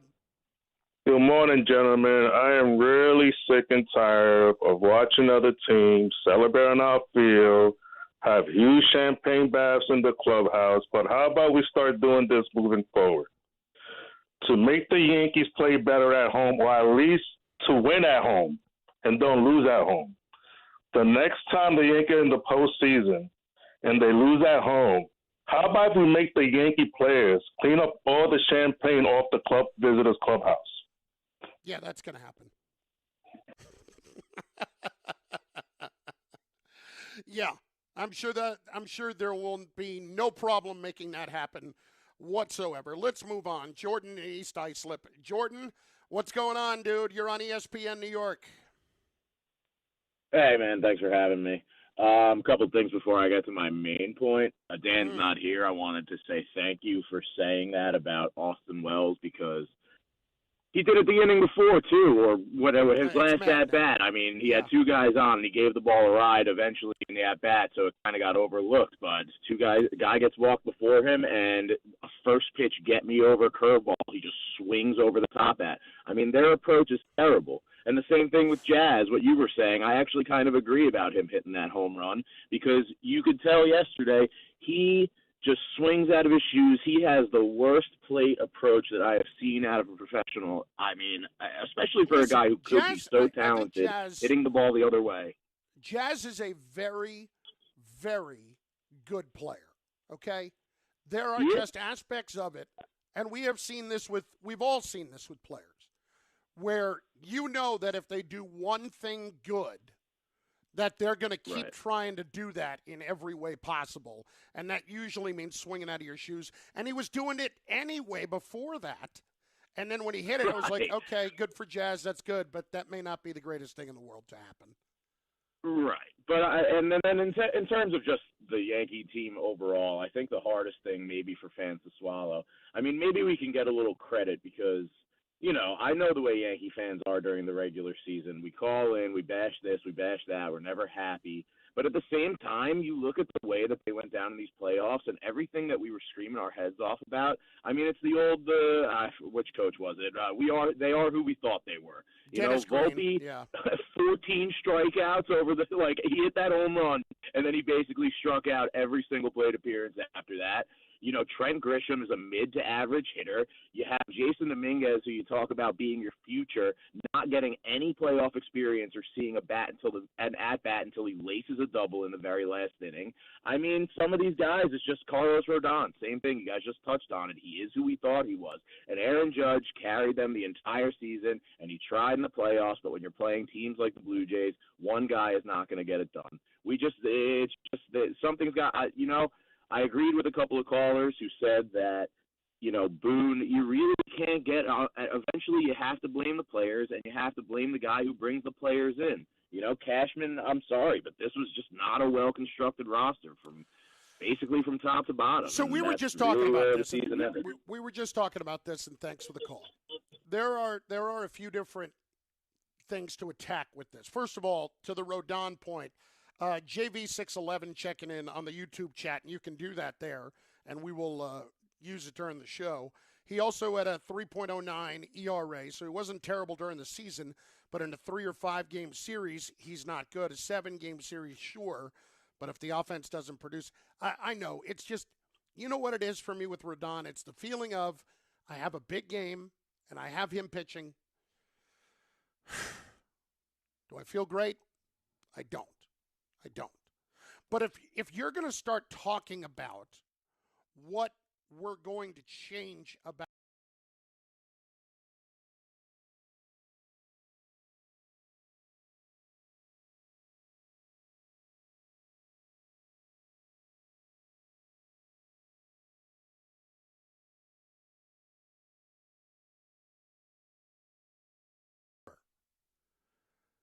man, that's hard to do.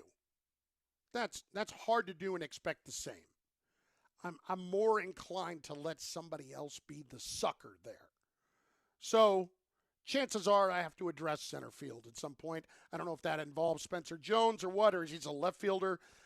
They have to address that part of it. Dominguez isn't even somebody that could get a start in the postseason. I don't know what he is. I know he's not a good outfielder. It was sold to me that he was supposed to be the 5-tool guy, the Martian, all that crap. Well, the Martian should have just stayed on Mars during the postseason, other than the double in the 9th inning last night, which was, if I'm not mistaken, his first at bat. And then, shortstop. What are we doing about Volpe? Like, is there a legitimate conversation that's going to be had? I'm going to tell you that there's not. I don't think they're going away from Volpe anytime soon. Why? Nobody's admitting they're wrong.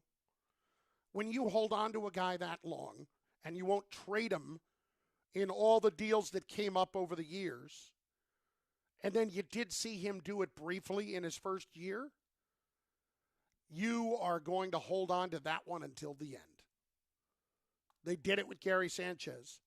I don't think it reached Gary Sanchez levels, But then again, Volpe was never going to be the offensive player Gary Sanchez was at the very top of his game. When you're Volpe, like, if you can't have an honest conversation about where this is headed, all it does is prolong the inevitable. Like, what over the last couple of years would change your mind off of that? What would tell you that what you're seeing is not what you're seeing? Game Time brought to you by Tullamore Dew Irish Whiskey, because when it's game time, it's Tully time. 8:15, Giants hosting the Eagles, MetLife Stadium, Thursday night football. Rangers in Buffalo to play the Sabres. Coverage begins 6:30 right here on ESPN New York. 7 o'clock, Islanders are in Pittsburgh. Dear God, we're talking about Rangers in Buffalo. Islanders are in Pittsburgh. Devils are in Carolina. Football's 1-9. Baseball's over. Holy crap. Oh, if you're into this, the division series in the National League continues with the Dodgers hosting the Phillies.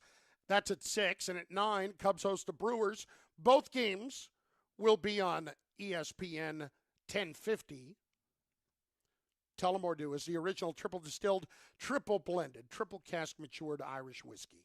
Be sure to grab a Tullamore Dew or try the new Tullamore Dew Honey during today's action. Glasses up to enjoying Tullamore Dew responsibly. It's Bart Carlin on 880 ESPN, on ESPN New York, and on the ESPN New York app, where, by the way, you can go and just tap on the tile that's right there to watch the show on YouTube. Dan Graca is in for Bart today. He stepped away momentarily. I want to continue to chat with you, and we're going to do that. I want you to get your angst out. That's what we're here for. Because chances are, if you're a Yankee fan, you don't really want to talk about the Yankees a whole lot more in the next couple of weeks. You want to just sit in your own filth of pain and disgust and just cleanse yourself of it eventually. I don't know what kind of analogy or what kind of metaphor or whatever I was going for there, whatever the word would be. I'm an English major. I was an English major. I have a degree in English major. College degrees mean nothing. With all of that in mind, we'll try to make you money gambling next on ESPN New York. This is an ad by BetterHelp. BetterHelp therapists have helped over 5 million people worldwide on their mental health journeys. That's millions of stories, millions of journeys, and behind every one is a therapist who showed up, listened, and helped someone take a step forward. Moments in therapy, like the right question, a safe space to cry, or a small win, can change lives. With over 30,000 therapists, BetterHelp is the world's largest online therapy platform, having served over 5 million people globally.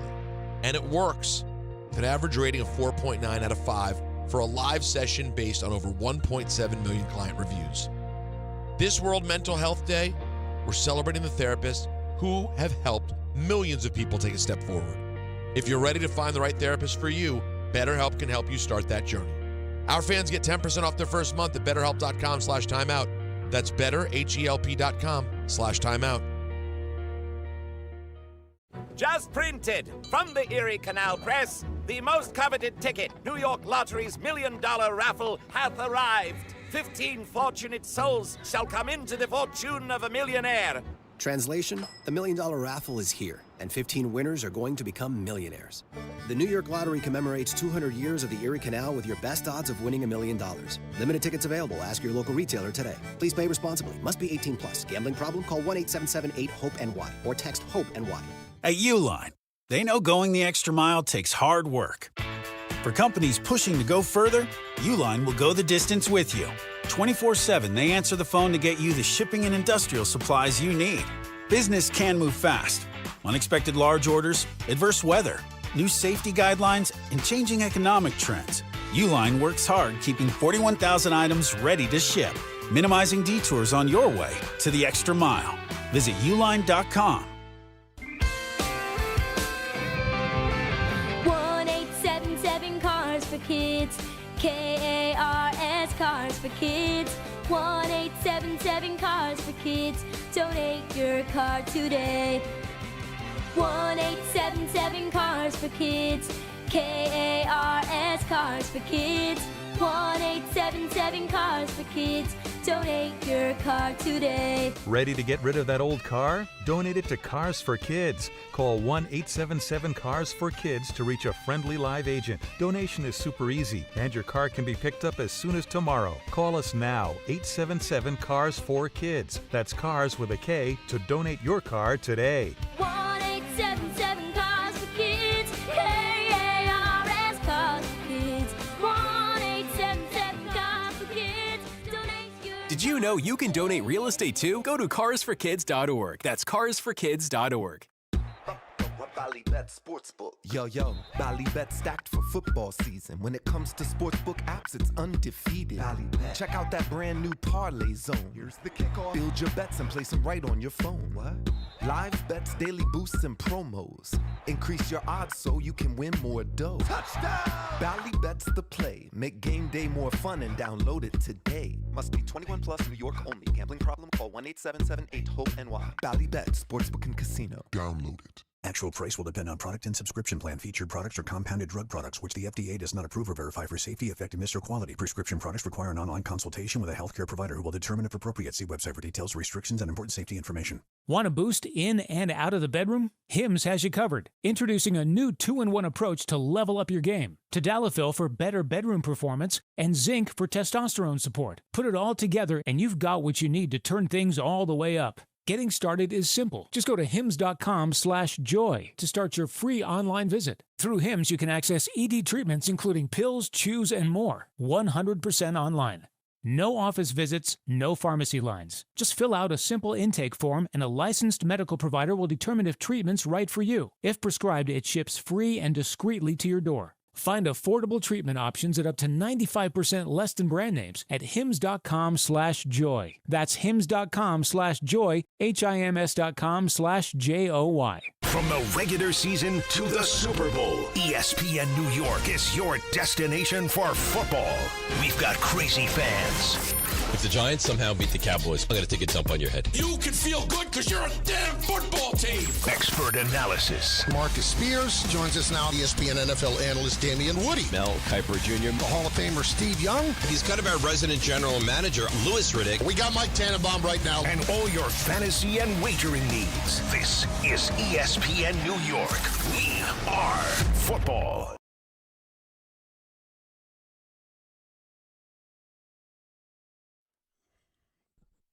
Bart Carlin on ESPN New York, on the ESPN New York YouTube page, where we are also taking your comments, in addition to your phone calls at 800-919-3776, 800-919-ESPN. Shining Wizards Kevin, the good old Shining Wizards Kevin. I still have hope for Volpe. Good luck. I want to believe in him. Jersey guy. I'm a Jersey guy.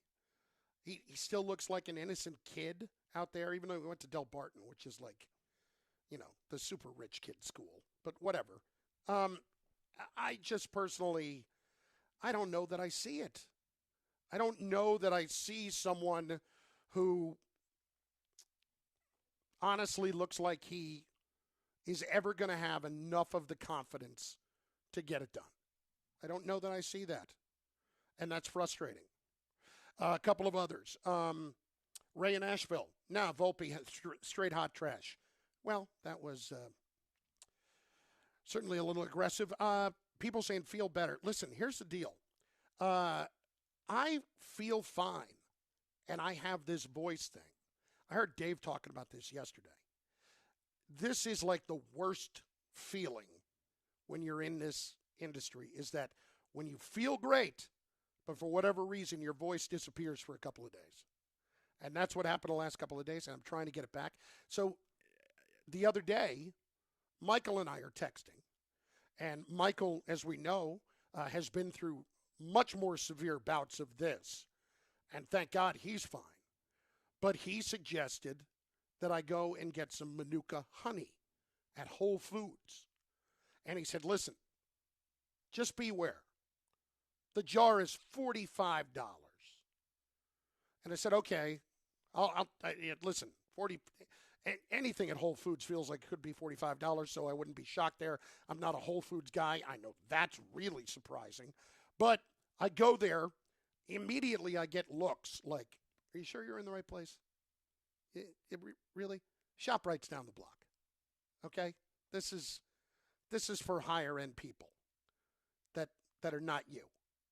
And so you go there and, I get this jar of Manuka honey and I take it home and it is like this thick, almost corn syrup type stuff that I'm taking a teaspoon of in the morning and at night. And I think it's helped some. So he's been very helpful on that.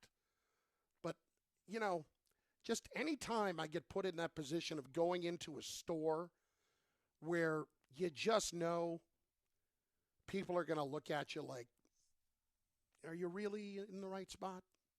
Are you really here? Yeah. It's Bart Carlin, 800-919-3776, 800-919-ESPN. Boys, shall we continue with the calls, or are we waiting on Mr. Fortenbaugh? Let's hit a couple of calls here. Let's hit Dave in Westchester up next on ESPN New York. Hey, Dave, what's up, dude? Hey, how you doing, Carl? What's going on?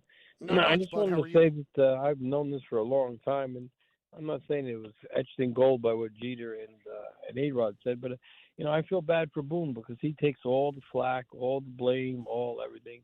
I think he's a very good manager. I think he's a good manager. It's a shame that every single solitary thing he does is what Cashman tells him what to do. Cashman has been there since '98.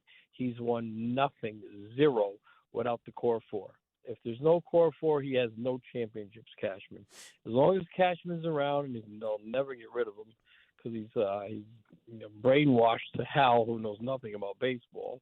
So he'll be there forever. So don't look for the Yankees to win anything as long as Cashman's around. I blame Boone for absolutely nothing. But Dave, he's a very good manager. If I was Boone, I would resign and go to another team so at least he can have a say in who to play and what to do. Dave, that's my take on everything. First of all, I think a couple things here, okay? I agree with you that there is some issue working out with Boone in that if you want to sit there and say he doesn't get a chance to really have a say in anything, I don't know that is 100% true.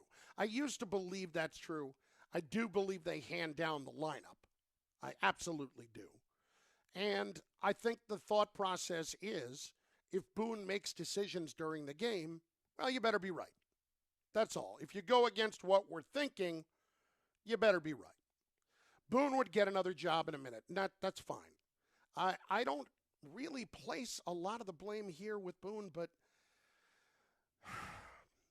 guys, I don't want to have this mentality of why should I consider to worry or why should I continue to bash Brian Cashman and to call for a change there when I know it's not going to happen. He has successfully brainwashed the ownership of this team into changing what the standards are and pointing to the fact that the money is still coming in. As long as the money's coming in, nothing changes. That doesn't mean that Hal doesn't care about winning. It means that it's not the most important thing. And that's the only difference between Hal and George. They'll both spend the money because you can never kill Hal for being cheap. Let me ask you this. Do you think Hal loves the idea that he lost to a team that spent $50 million less than he did this year? My guess there would be no. Like when it was the Rays that were doing this, that was really pissing them off. Like if this had continued to be the Rays that was beating the Yankees over the last several years, then maybe they would have made a change. We step aside to make you some money. This man does this out of the goodness of his heart. He does it completely unpaid. There is absolutely no sort of anything, any money, any coffee, anything that changes hands for his information and his time. He is Joe Fortenbaugh, of course, of ESPN Bet Live.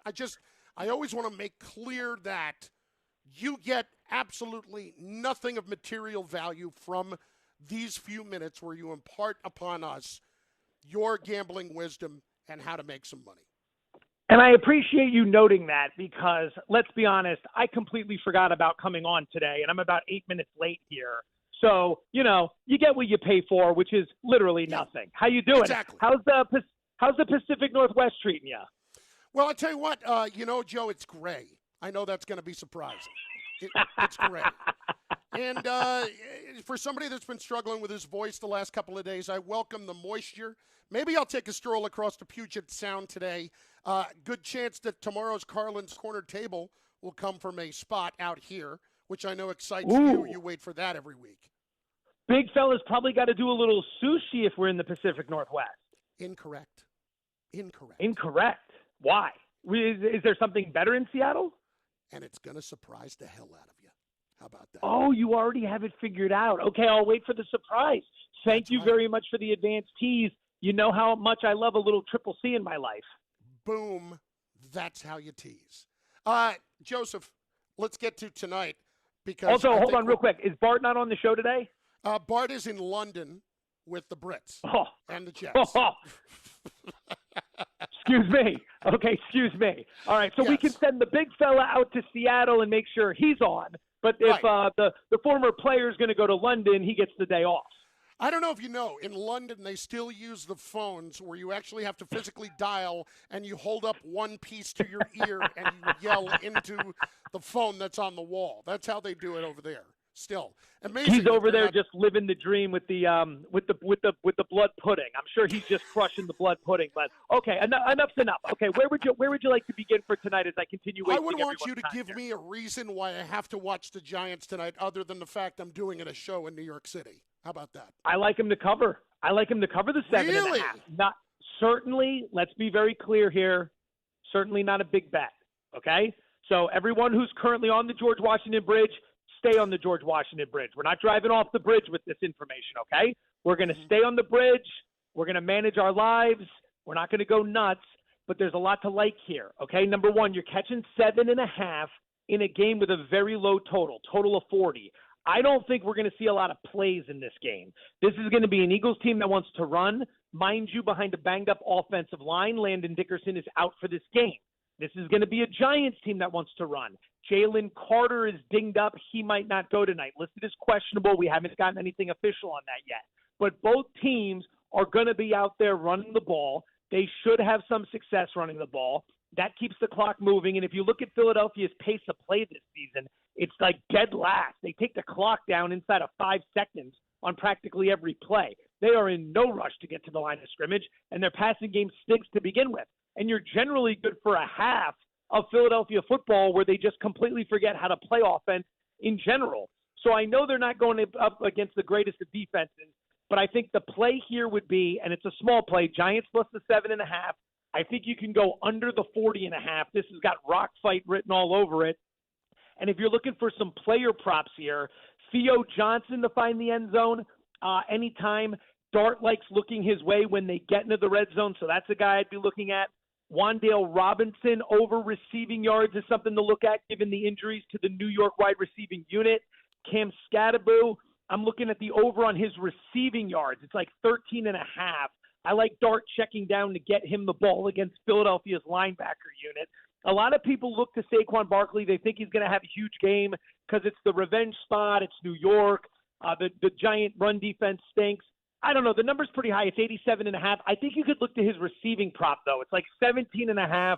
I think you could make a couple plays there. So that's what I'm looking at for Thursday Night Football. Doesn't look like a good game, but your boy certainly found several angles for the great people of New York. As he always does. He is Joe Fortenbaugh of ESPN Bet Live. Am I wrong in saying it becomes more difficult to handicap these games that are played overseas in London and Germany? Sometimes, I guess the answer would be it depends. You know, we have some data points on teams that have gone over there before. One of the things that'll tend to throw people off can be the field. I know we had some issues with that early on because a traditional NFL field is a little bit domed in the middle for drainage purposes. Soccer pitches can't be like that, so they're completely flat. So sometimes the way the all of it works. I'm not going to get into it. I'm not a professional landscaper, but I'm just going to throw the general stuff out there and then keep it moving. I'm a man who knows a lot about, or I know a little bit about very many things. I know a lot about nothing. And so for someone generally, who really does not enjoy wasting time, you're doing an amazing job of it right now. Just word vomiting all over the place. A little verbal Vietnam, if you will. Not sure how to extract myself from some of these conversations. We have no idea how you got in, and we have no idea how to get out. Anyway. Still to this day, one of the greatest things I've ever heard from anybody, not just you, from anybody. So I would say if you're looking for a way to play London, it'd be based on what we just saw in London, which is Cleveland, who played there and now has to come back across the country to face across the water to face the Steelers, who are coming off their bye. We have never had this situation before, a team coming back from Europe to face an opponent who's off a bye week.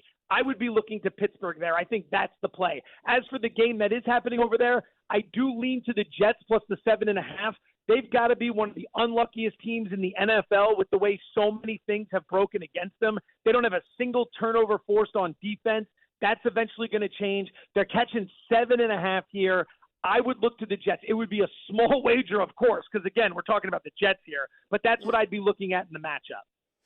Well, listen, I appreciate you checking in 8 minutes late. And, the mentality all along has been Chunky's in the rearview mirror. We'll squeeze them in when we can. So thanks for that.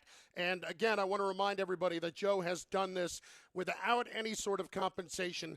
So, yes, you get what you pay for. Thank you, my friend. Today has been a day of me disrespecting everybody. Our TV show got bumped up to 2:30, so my schedule is completely off. I got a radio hit later today where I told them flat. They were all excited. Harry and Freddie were all excited. We finally figured out a way to get me on. And then I just told them flat out, like, can't make it. Show's been adjusted. Got to drive to New York. Completely forgot about the big fella. Ray reached out and was like, hey, do you want to call in? You're late. I'm like, got to be honest, completely slipped my mind. I'm over here trying to figure out if Jalen Carter's going to play or not. But I always appreciate you, everyone at the station, and the great people of New York for listening. That I take seriously. The rest, not so much. Thanks, big fella. I'll talk to you soon. Sit tight, Chunky. We'll get to you. Thanks, Joe. That's Joe Fortenbaugh. He is my former partner on ESPN Radio. He is a funny man, and he is on ESPN Bet Live, and there is nobody more prepared day in and day out in getting you the information that you need from a gambling standpoint. 800-919-3776, 800-919-ESPN. It is Bart and Carlin on ESPN New York. We continue with your calls. Dan Graca is in for Bart, and in just moments, a little high noon is on the way, right here on ESPN New York.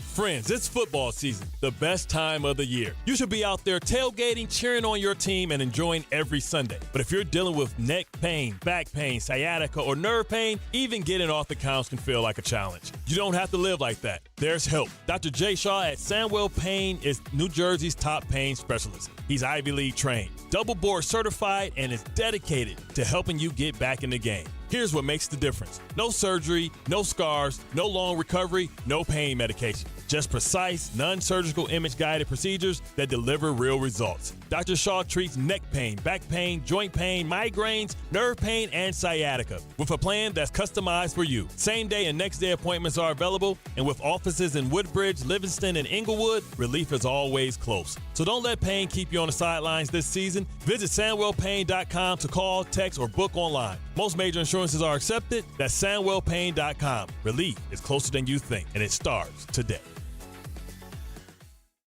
880 ESPN, WHSQ, and WCBS-FM HD2, New York. A Good Karma Brands radio station. Ballybet Sportsbook. Yo, Ballybet stacked for football season. When it comes to sportsbook apps, it's undefeated. Ballybet. Check out that brand new parlay zone. Here's the kickoff. Build your bets and place them right on your phone. What? Live bets, daily boosts, and promos. Increase your odds so you can win more dough. Touchdown! Ballybet's the play. Make game day more fun and download it today. Must be 21 plus, New York only. Gambling problem? Call 1-877-8-HOPE-NY. Ballybet Sportsbook and Casino. Download it.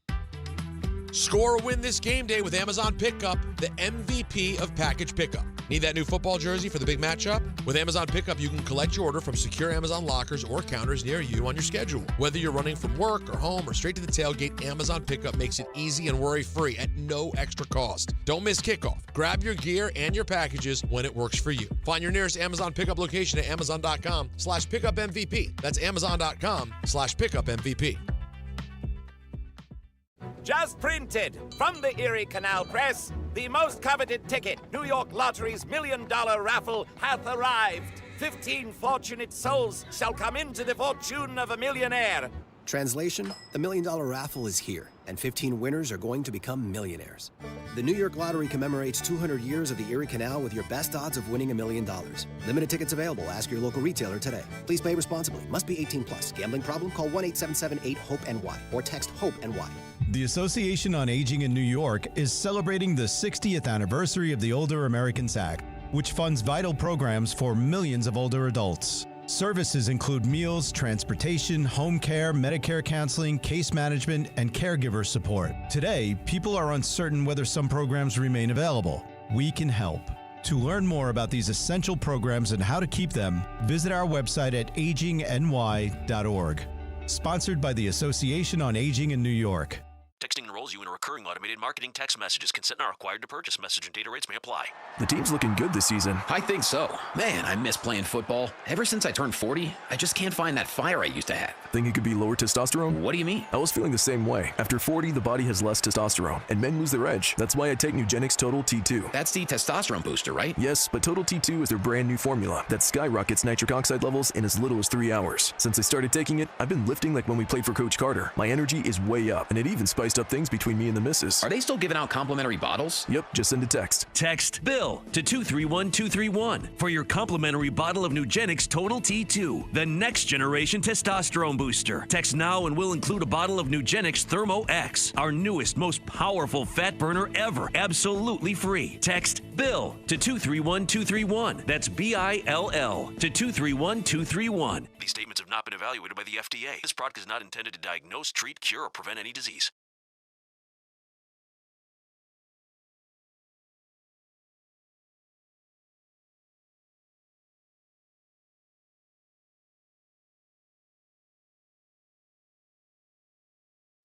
That's right. Bart and Carlin on 880 ESPN New York, on ESPN New York, the app, on ESPN New York, the YouTube page. It is Chris Carlin.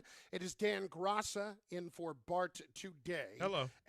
800-919-3776. Dan, though, you've been here on Thursday before. You understand what it means. I'm familiar with the Thursday, yeah. Yeah, for a little high noon. It's high noon, Dan. It's high noon. That is our top-notch production staff putting it together and really building anticipation to get to that as we turn to the Mike Tyson Punch-Out music. Nothing like Nintendo music. Nothing. Oh, my God. I totally agree. Were you a Punch-Out guy? Were you a Contra guy? What were you? Not so much Contra. Of course, I was a Punch-Out guy. Some days you would kind of, want to cut corners and type in the code to get right to Tyson or get to Super Macho Man, who was right before Tyson. Yeah. Either or.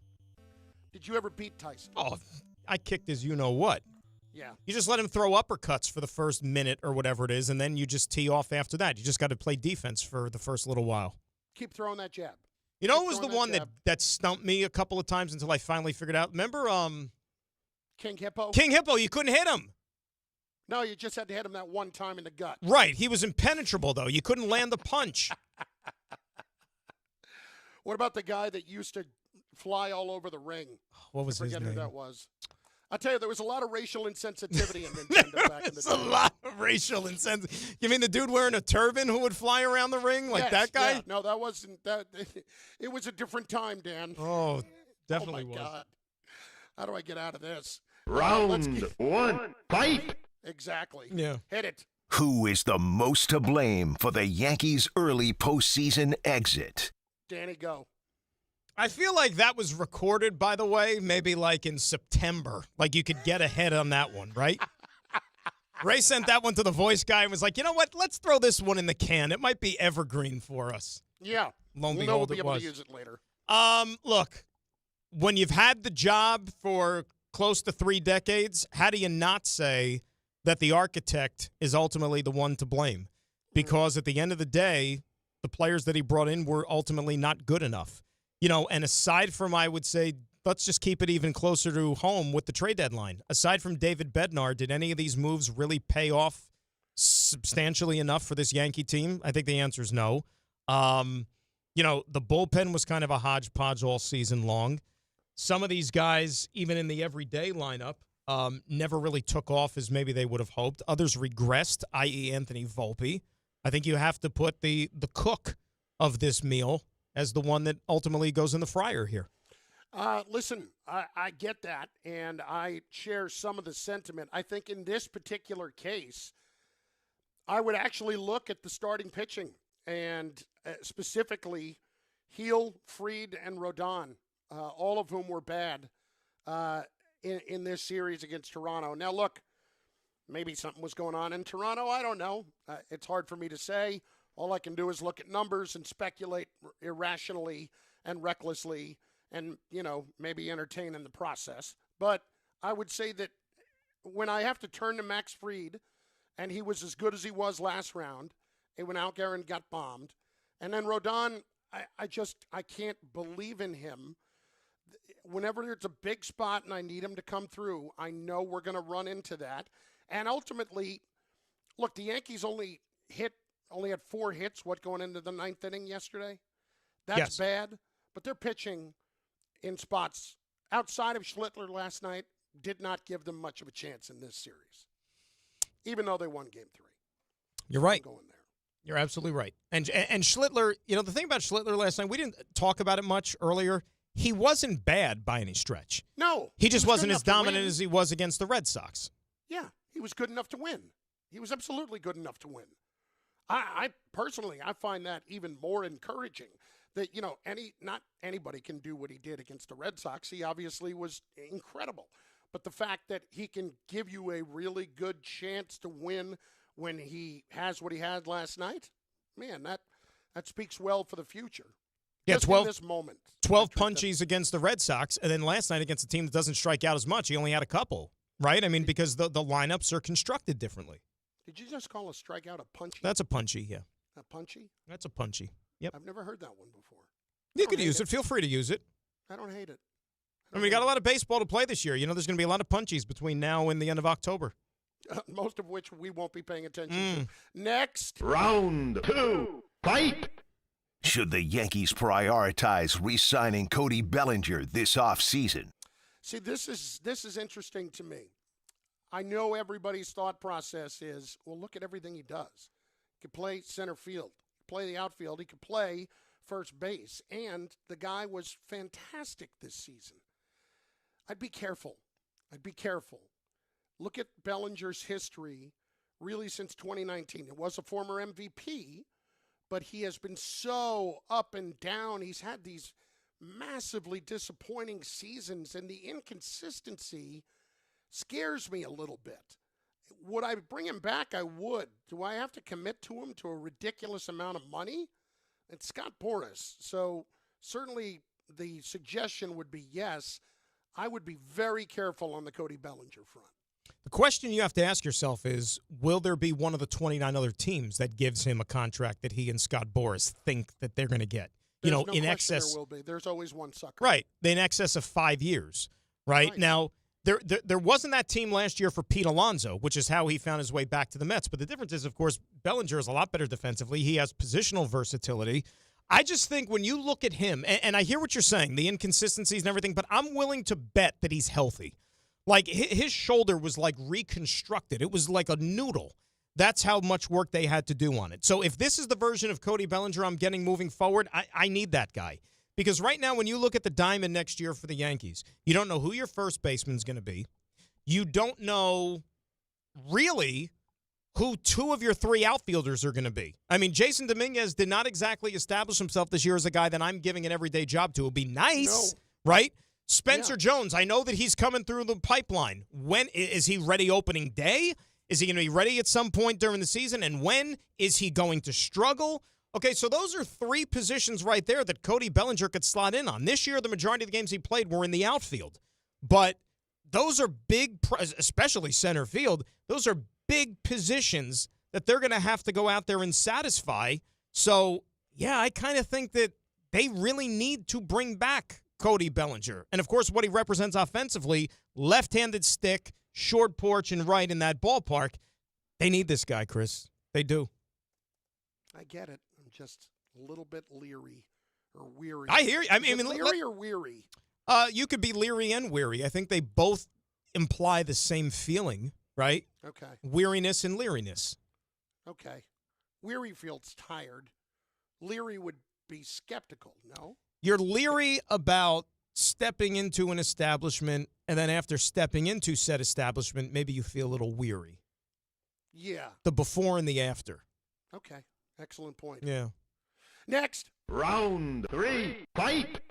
Will Jackson Dart prevent the Giants from taking a quarterback in the 2026 draft? What say you? Will Jackson Dart prevent the Giants from taking... I thought it was going to end with something else, by the way it was building up. I don't think they're taking a quarterback. I don't care who's in charge. I don't care who's sitting there staring them in the face. And I'm going to imply that the Giants have a top 5 pick. Okay, I'm going to go out on a limb. I don't think that it's an aggressive pull there, but I think the Giants will be picking somewhere in the top 5. The thing that scares me more than anything else, and let me throw an addendum into this, okay? Please addend away. I'm going to addend it to you. I'm worried about him finishing the season. And I said this after the first game that they won against the Chargers. I didn't like the way Dable called the game. I didn't like the fact that he had Dart out and running as often as he did, leaving himself open to so many hits. This is not Josh Allen. He's not as big and strong and durable as Josh Allen. Now the fact that you don't have Malik Neighbors the rest of the season, you're not going to have Slayton tonight, and what other weapons you may not have the rest of the way. I wonder if Dayball's going to be compelled to maybe have him utilize his legs. If that's the case, what if this guy suffers a premature injury to where it ends his season, and then we don't get a significant read on him? Or what if it's an injury that, let's say, is bad enough that might even jeopardize the start of next season for Jackson Dart? Then how does that alter your plans? See, I don't think anything... I'm having trouble envisioning a scenario where Jackson Dart plays well enough where you're keeping the current administration. Okay? So he can't save him, you think, one way or the other? He has to be Jaden Daniels for that. So if that happens, then the new administration comes in. And they're going to look at Jackson Dart and say, okay, so what did you really invest? They'll evaluate him. What did you really invest in him to get him last year? You traded a second-round pick from this year and one from last year to move back up into the first round. You didn't take him at first overall. You didn't trade up and give up like 3 first-round picks to go get him. I don't think a new administration is going to look at what the investment was in Jackson Dart if they have a true belief in one of those quarterbacks in that top 3 or 4. So if that's the case, I would say no. I truly would say no. I like Dart. I think that he's intriguing, but I don't know that he's going to play well enough the rest of this season where a new administration is going to come in and say, yep, that's our guy. But that's our guy. The other thing that also complicates the decision is you said the quarterback's in the top of this draft. We heard all summer how and even dating back to last year, oh, you know what? Not a great crop of quarterbacks in 25, but in 26, that is the draft where there is going to be an abundance of quarterbacks. Well, guess what? The way it's played out, there's not an abundance right now. And we're not even halfway through the season. Arch Manning does not, right? Arch Manning does not look like the second coming. It feels more like Arch is tanking. Exactly. Yeah. So it's like, leave it to the Jets with the luck that they've had. The Jets might be sitting there maybe with the first pick when it's all said and done in a year where there's not a great crop of quarterbacks. And if that's the case, if you're the Giants, then how do you justify nobody knows what Dante Moore is going to be or Fernando Mendoza. I mean, it's premature to say that these guys are franchise quarterbacks or somebody that's worth, let's say, a top, 2 or 3 pick in the draft. At least you got this guy to where he's at least shown you something, albeit it's 2 games. But I think the employment status or lack thereof of Brian Daboll and Joe Schoen is obviously going to play a big role as to whether or not Jackson Dart's the guy, because we know that Dabes loves him some Jackson Dart. Dabes loves him some Jackson Dart. He loves him some JD. It was, I have to say. Yeah. It was a little bit much to see the big hugs and all that after game 1. Okay, dude. Settle down. He hugged him on one side of the field, and then he ran across to the other side of the field, and then did it again in front of the other cameras. Okay, we get it. This is your meal ticket at this point. Yeah, it's let's give him more than a couple of games. Before you really want to hitch your wagon to this guy to where there's no guarantee how this story is going to end, unfortunately. 800-919-3776, 800-919-ESPN. It is Bart and Carlin. It is Dan Graca in for Bart, who is over with the Brits for the Jets this weekend on Sunday morning. How early does the pregame begin this Sunday for you? That is going to be the standard 2 hours before. So we are looking at a 7:30 kickoff for the pregame. Right. So that means we're probably, as far as the Graca Sunday morning routine, you're probably looking at an alarm somewhere in the 5:30 range. So it'll be dark. Do you do that from the studios of said radio station? Correct. iHeart, over at the iHeart in the city. Yeah. Okay. So we'll be over there. So I got to get up early. I'll have everything ready to go the night before, but I need to swing by my local breakfast establishment to be able to secure nourishment for that long morning / early afternoon. I checked with them this morning. They open up at 5, so that'll be plenty of time for me. And I love where your head's at. You're checking that's in important. and see how early they're open on Sunday. I love You it. have to. And you got a plan. Let me tell you this, and you can appreciate this, and I think a lot of people can appreciate this. Okay, we all eat. You check and see what time it's open because, all right, they might unlock the door at said time, but then they got to actually get their hands dirty, and then they got to start making the bagels. Yep. And bagels don't take 5 minutes. So I need to know, you're open at 5, when am I going to have hot bagels ready for purchase? So by the time I roll in, maybe around 6, we should be good to go. Okay. I like where your head's at. You got to. You and Johnny Pickham's, I really have underestimated, because you're both in relatively good shape, the importance of food and scheduling in your lives. And I have an appreciation for that. I mean, it's not just a food thing. Oh, Chunky likes to talk about food. We get it. No, it's just the attention to detail. That's what it is. Well, I mean, it's kind of, you have to fend for yourself and plan ahead, only because, and I'm not sitting, I don't want sympathy by any stretch. This isn't a don't cry for me Argentina situation. But yeah, it's an early game, and it might be over around, let's say, 12:30, but then we got the 2-hour post game. So we're not wrapping up until 2:30, 3 o'clock, which means, remember, I'm up at 5:30, and then to wrap up your day at 3, I'm going to get a little hungry. That stomach's going to be doing some talking, some chit-chat. Yeah. You got to keep woofing some stuff down there to fuel the car. Yeah, understood. Now, that's still you and Freeman McNeil, correct, on the pre- and post game? See, that's a good one. Thank you. That's a good one. Number 24, Freeman McNeil. No, it's a guy who played with Freeman McNeil, as a matter of fact. It's Mr. Buttle. Mr. number 51, yes, who is still as fresh as a whippersnapper. Back in the day when Freeman used to do the pre- and post game with Ian Eagle, you would really, at halftime, have to go looking to see if Freeman was out on the ledge. If things were not going well, he was bleeding jet green, and he was so bummed out when things are bad. I'm not going to throw anybody under the bus by name, but where I thought you were going with this, and it wasn't just back in the day. Like you said, back in the day, there were other players. It wasn't just one guy holding down the analyst role like Greg has done for the last 25 years or whatever. So they had like a revolving door of guys.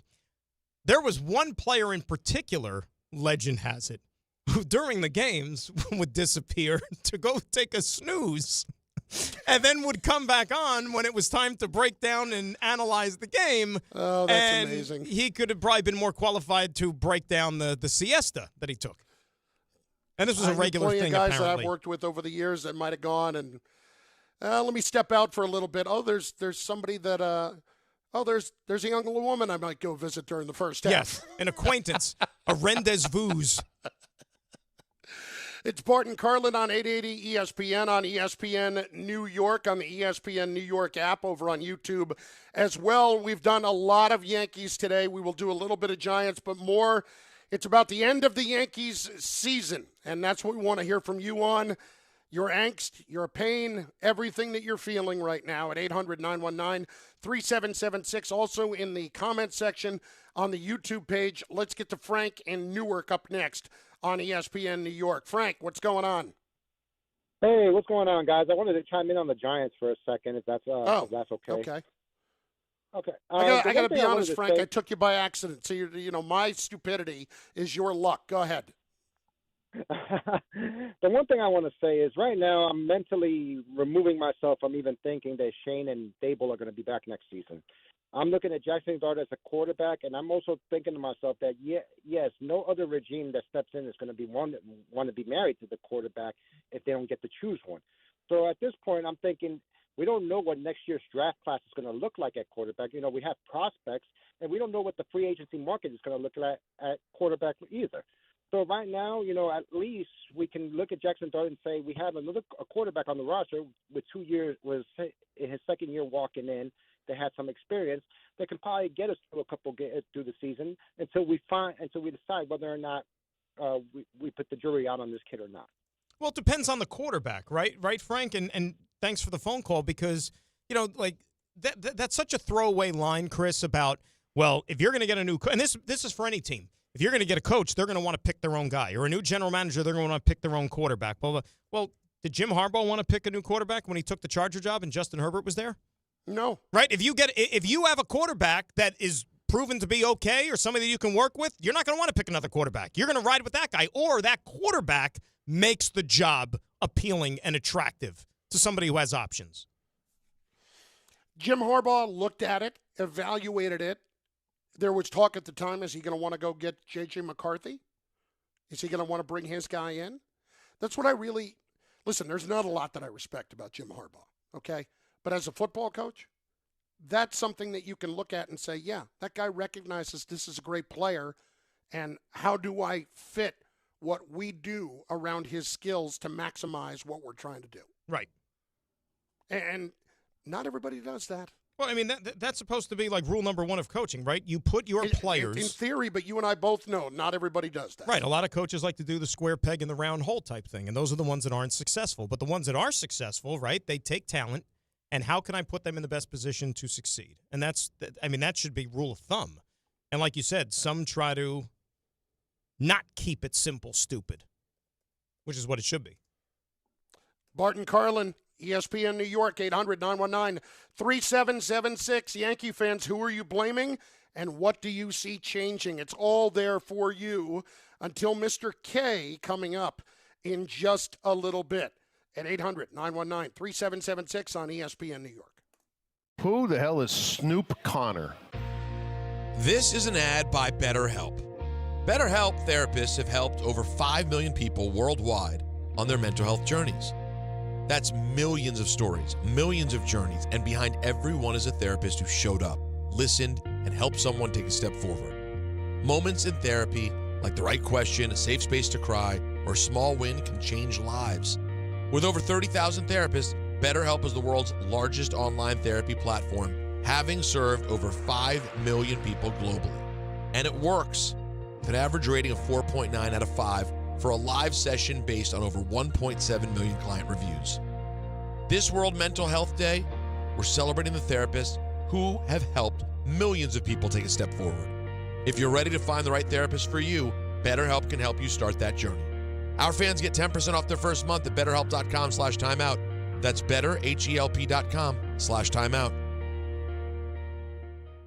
Just printed from the Erie Canal Press, the most coveted ticket, New York Lottery's $1 million raffle, hath arrived. 15 fortunate souls shall come into the fortune of a millionaire.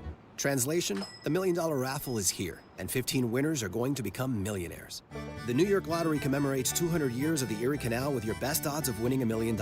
Limited tickets available. Ask your local retailer today. Please play responsibly. Must be 18 plus. Gambling problem? Call 1-877-8-HOPE-NY or text HOPE-NY. Thursday with Don, Hahn, and Rosenberg, the Yankees have been eliminated from the playoffs. I think they're a really good team. They're not close to being a great team. The inconsistencies in the bullpen, and they just had different spots in their lineup that they didn't get much out of. What changes need to be made? It was a very tough year on me, but also very rewarding to go through it and see what these guys became. Don, Hahn, and Rosenberg today at 3 on ESPN New York and streaming live on YouTube. Getting the right mattress helps you sleep at night. Getting the right price helps you sleep even better. At PC Richard & Son, they don't just sell you a mattress. Their experts use a 4-step fitting process to make sure your new bed fits you perfectly. The right fit, the right price, plus free delivery. It's what they do, only at PC Richard & Son.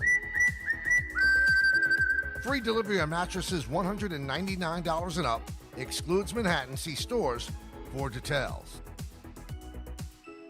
At Uline, the prevailing opinion is, if you don't live it, you don't believe it.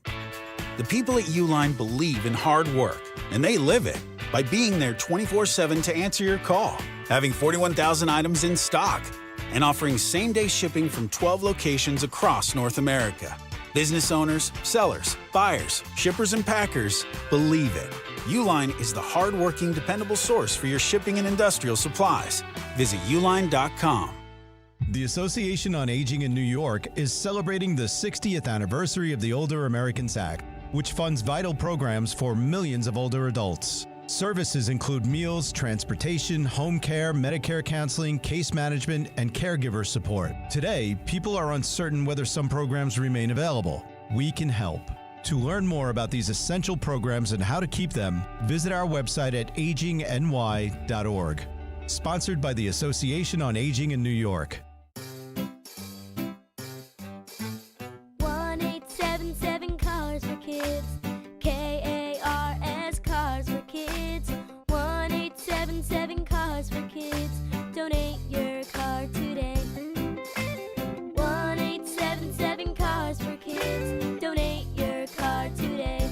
Ready to get rid of that old car? Donate it to Cars for Kids. Call 1-877-CARS-FOR-KIDS to reach a friendly live agent. Donation's super easy, and your car can be picked up as soon as tomorrow. Call us now, 1-877-CARS-FOR-KIDS. That's Cars with a K to donate your car today. 1-877 Cars for Kids. KARS Cars for Kids. 1-877 Cars for Kids. Donate your car today. Did you know you can donate real estate too? Go to carsforkids.org. That's carsforkids.org. Hey, it's Kirk Herbstreit.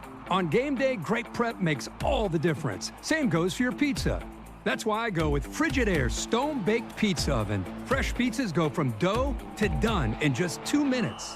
Whether you're throwing a party or squeezing in dinner between plays, this oven delivers hot, crispy, restaurant-quality pizza right from your kitchen. Only from Frigidaire. Game-ready pizza. Get it today at the Home Depot. How doers get more done. Rich Eisen here for Sonos, the speakers that bring every game to life in my own house. With studio quality sound, Sonos makes you feel like you're right there in the stadium. Whether you're cheering on your team, binging your favorite show, or listening to the hottest songs, Sonos fills every room with incredible sound. Setup is easy. Just plug in, open the Sonos app, and you're ready to go. Want stadium quality sound at home just like me? Because I love Sonos. You will too. Explore soundbars, speakers, and more at Sonos.com. Sonos. They look as good as they sound.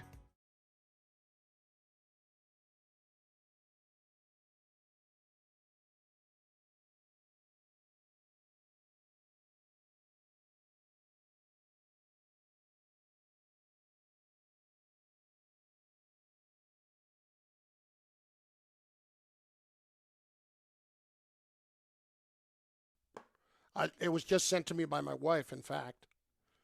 I had not seen this because I flipped over to Kay on the Yes Network postgame. And if I haven't said it, Michael was terrific last night because, they're all talking about some comments that Aaron Boone made about how tight of a group it is and all that. And Michael's response was basically, who cares? You lost. It doesn't mean anything. Teams have hated each other and won. I don't care if you're getting along. It doesn't really matter. Michael gets after it with these guys. I give him a lot of credit. That's not an easy thing to do. That's not an easy thing to do. No, you got to kind of tell it like it is. And anybody that covers a team and is close to a team. I mean, I deal with it with the Jets. You know what I'm saying? And I talk to these guys all the time. And I'm in the locker room. And but I also have to go on there right after games. And generally, I don't know if you knew this, Chris, but generally, more often than not, it's an unhappy post game show because they don't find a way to outscore the opponent. I've heard of that, including all 5 games they've played this year. And by the way, that's what I was doing. I just want to apologize. I know I disappeared from the show. I didn't eat bad fish or anything like that and had to take a leave. Because they're in London and with the time difference and the practice schedule, I had to sit there and conduct interviews virtually, for our show this week. But anyway, yeah. But, yeah, it's difficult. I'm glad you didn't eat any bad fish. No, you don't want that. You don't want an airplane situation. No. But they were offering a salmon last night on the plane. I'm like, no, pass. No, you pass. Can't. On a cross-country flight, no.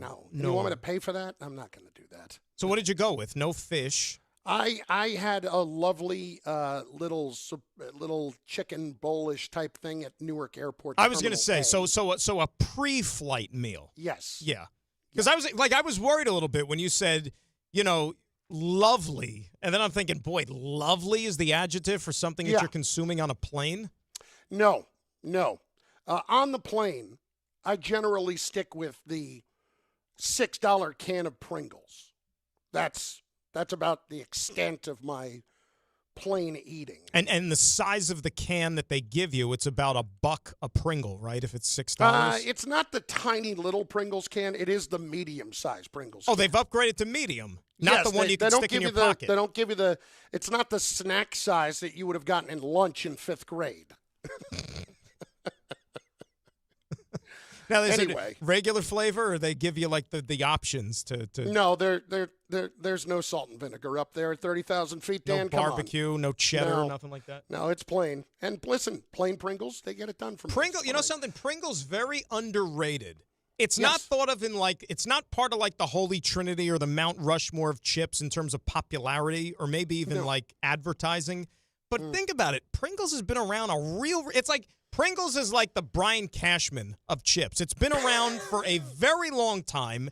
It maybe hasn't been at the top of the heap that often, but it keeps getting the job done and staying gainfully employed. It makes the postseason. It makes the postseason every year. It makes the postseason. Yes. Here's the thing. I have never felt as disappointed by Pringles as I have been by Brian Cashman. Wow. Is that fair? That's fair. Because Pringles, they're solid. They get it done. They deliver. And there's something about the way they stack.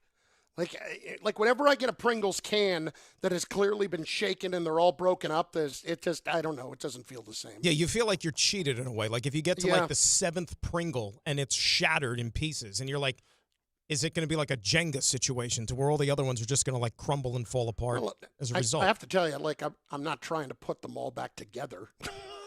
No, but then you look like you're drinking the can of Pringles, and you don't want to be an animal. animal. No. I have in my life drank Pringles. You've done that? Absolutely, I have. Drank Pringles? Absolutely, I have. Wow. No question. Wow. No question.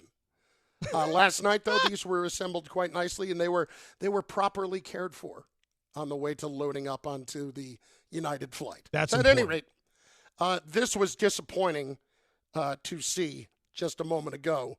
Mr. Leo, if you would play the audio of one Vladimir Guerrero celebrating in the Blue Jays clubhouse on the postgame with Poppy and Burkhardt and the boys on Fox.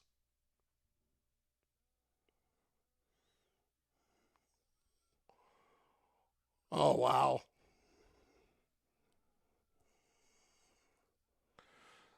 Poppy.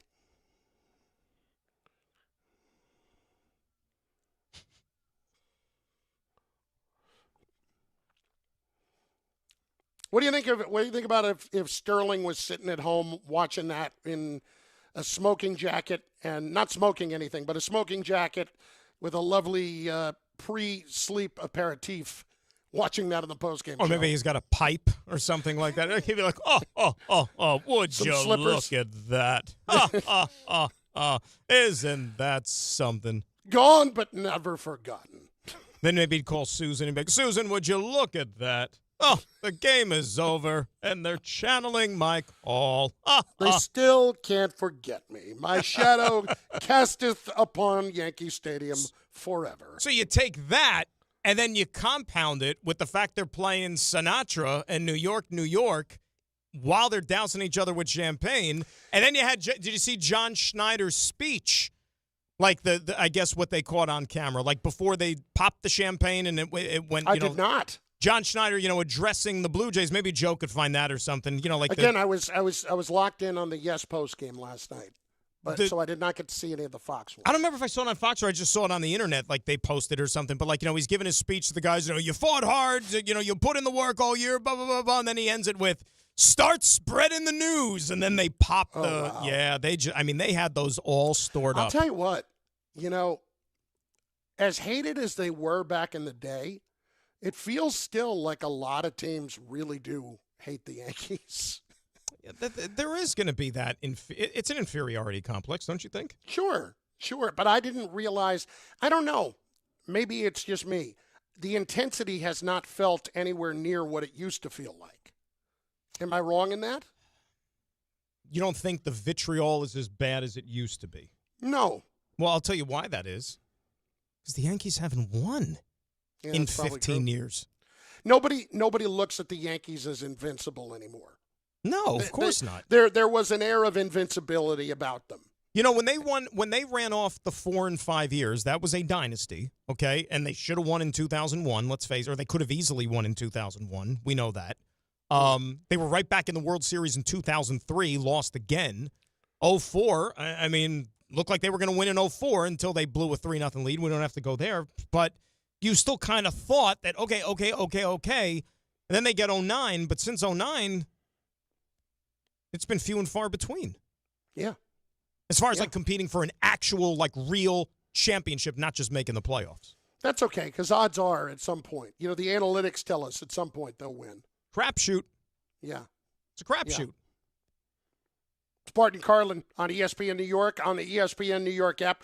My pregnant pause there, so to speak, was just considering what Dan said, because it really is frustrating when you think about the entirety of it. And we will let you speak on that, as many of you as we can get in next at 800-919-3776.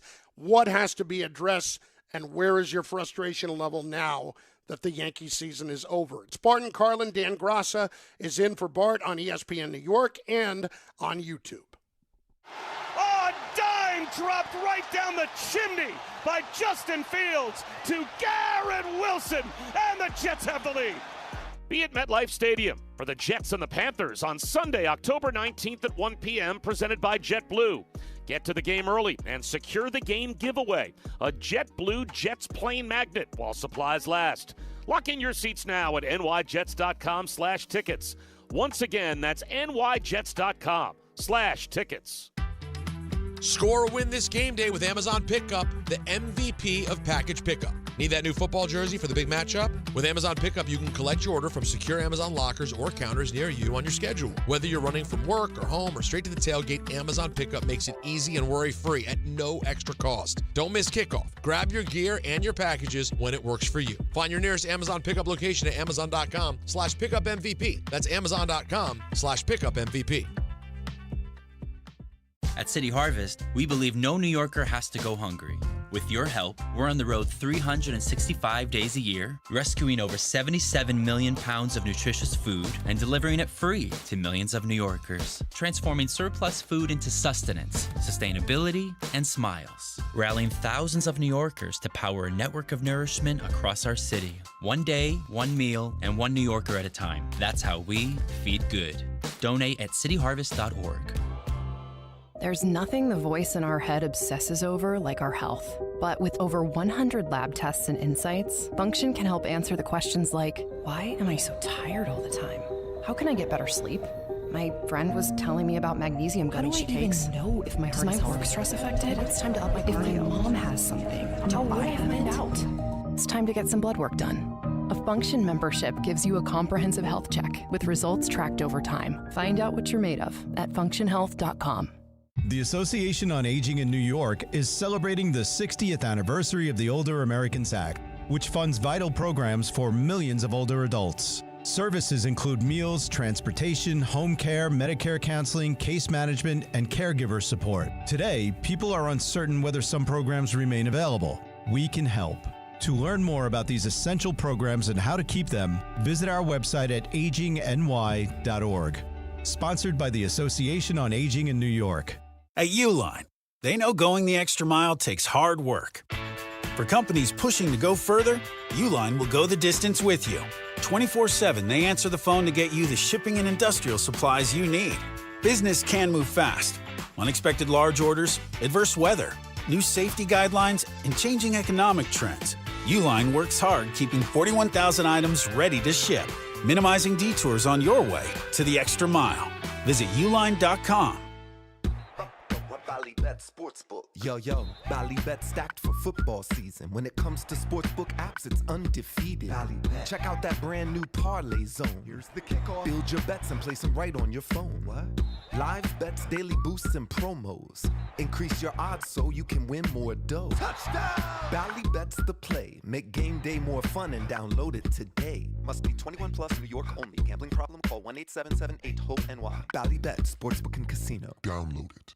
Rich Eisen here. As you all know, I care deeply about pediatric cancer research and awareness. That's why I'm proud to talk about Hyundai Hope on Wheels. For over 27 years, every Hyundai sold has helped fund life-saving pediatric cancer research. Together with over 850 dealers nationwide, they've raised more than $277 million, supporting over 25,000 kids in their fight against cancer. At Hyundai, hope isn't optional. It comes standard. Visit HyundaiUSA.com and search Hyundai Hope on Wheels to learn more. Okay, all signed up. Easy. Now let's run payroll. What the? Hey girl, I'm you with more gusto. Nice. Who's that? New social media manager, hired and onboarded with gusto. And spoiler, we're kind of famous now. Wait, we're famous? Oh, well, I'm famous. Payroll, benefits, and HR. Designed and built for small businesses. Choose a future with gusto. In the city that never sleeps and never stops talking sports, ESPN New York is always on. Now you can live and breathe everything New York sports wherever you are. On your radio dial, on the ESPN New York app, and streaming live on YouTube. However you watch or listen, ESPN New York is always on for you. Hear us, stream us, watch us. This is ESPN New York.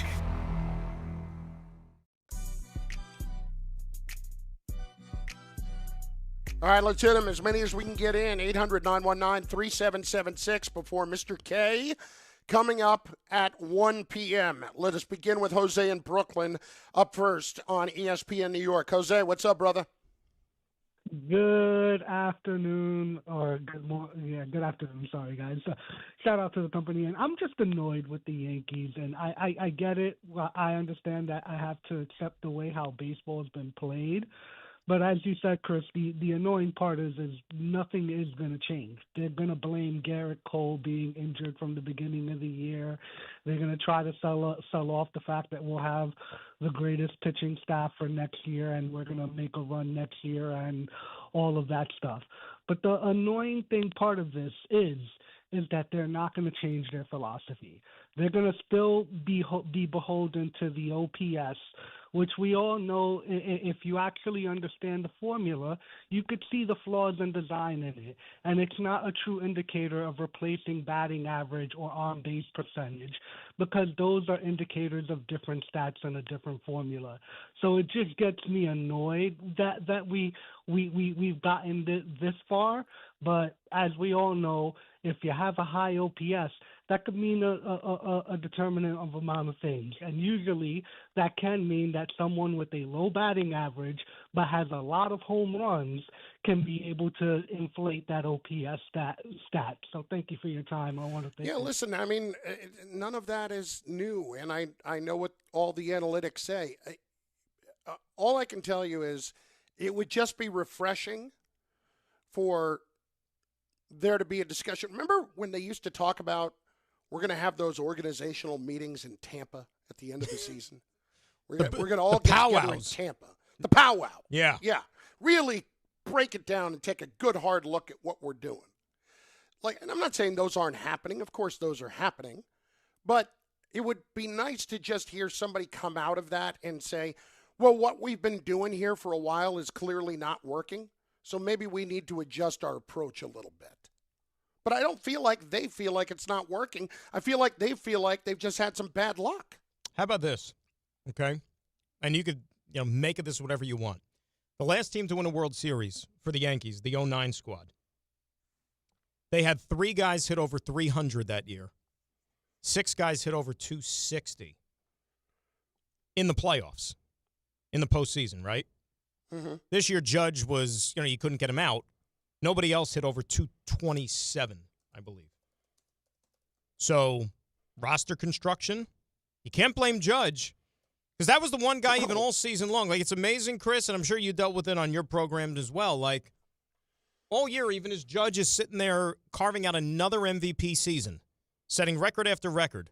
Still, people just wanted to call up and be like, well, you know what, he's not clutch in October. It doesn't mean anything because he doesn't do it when it counts the most.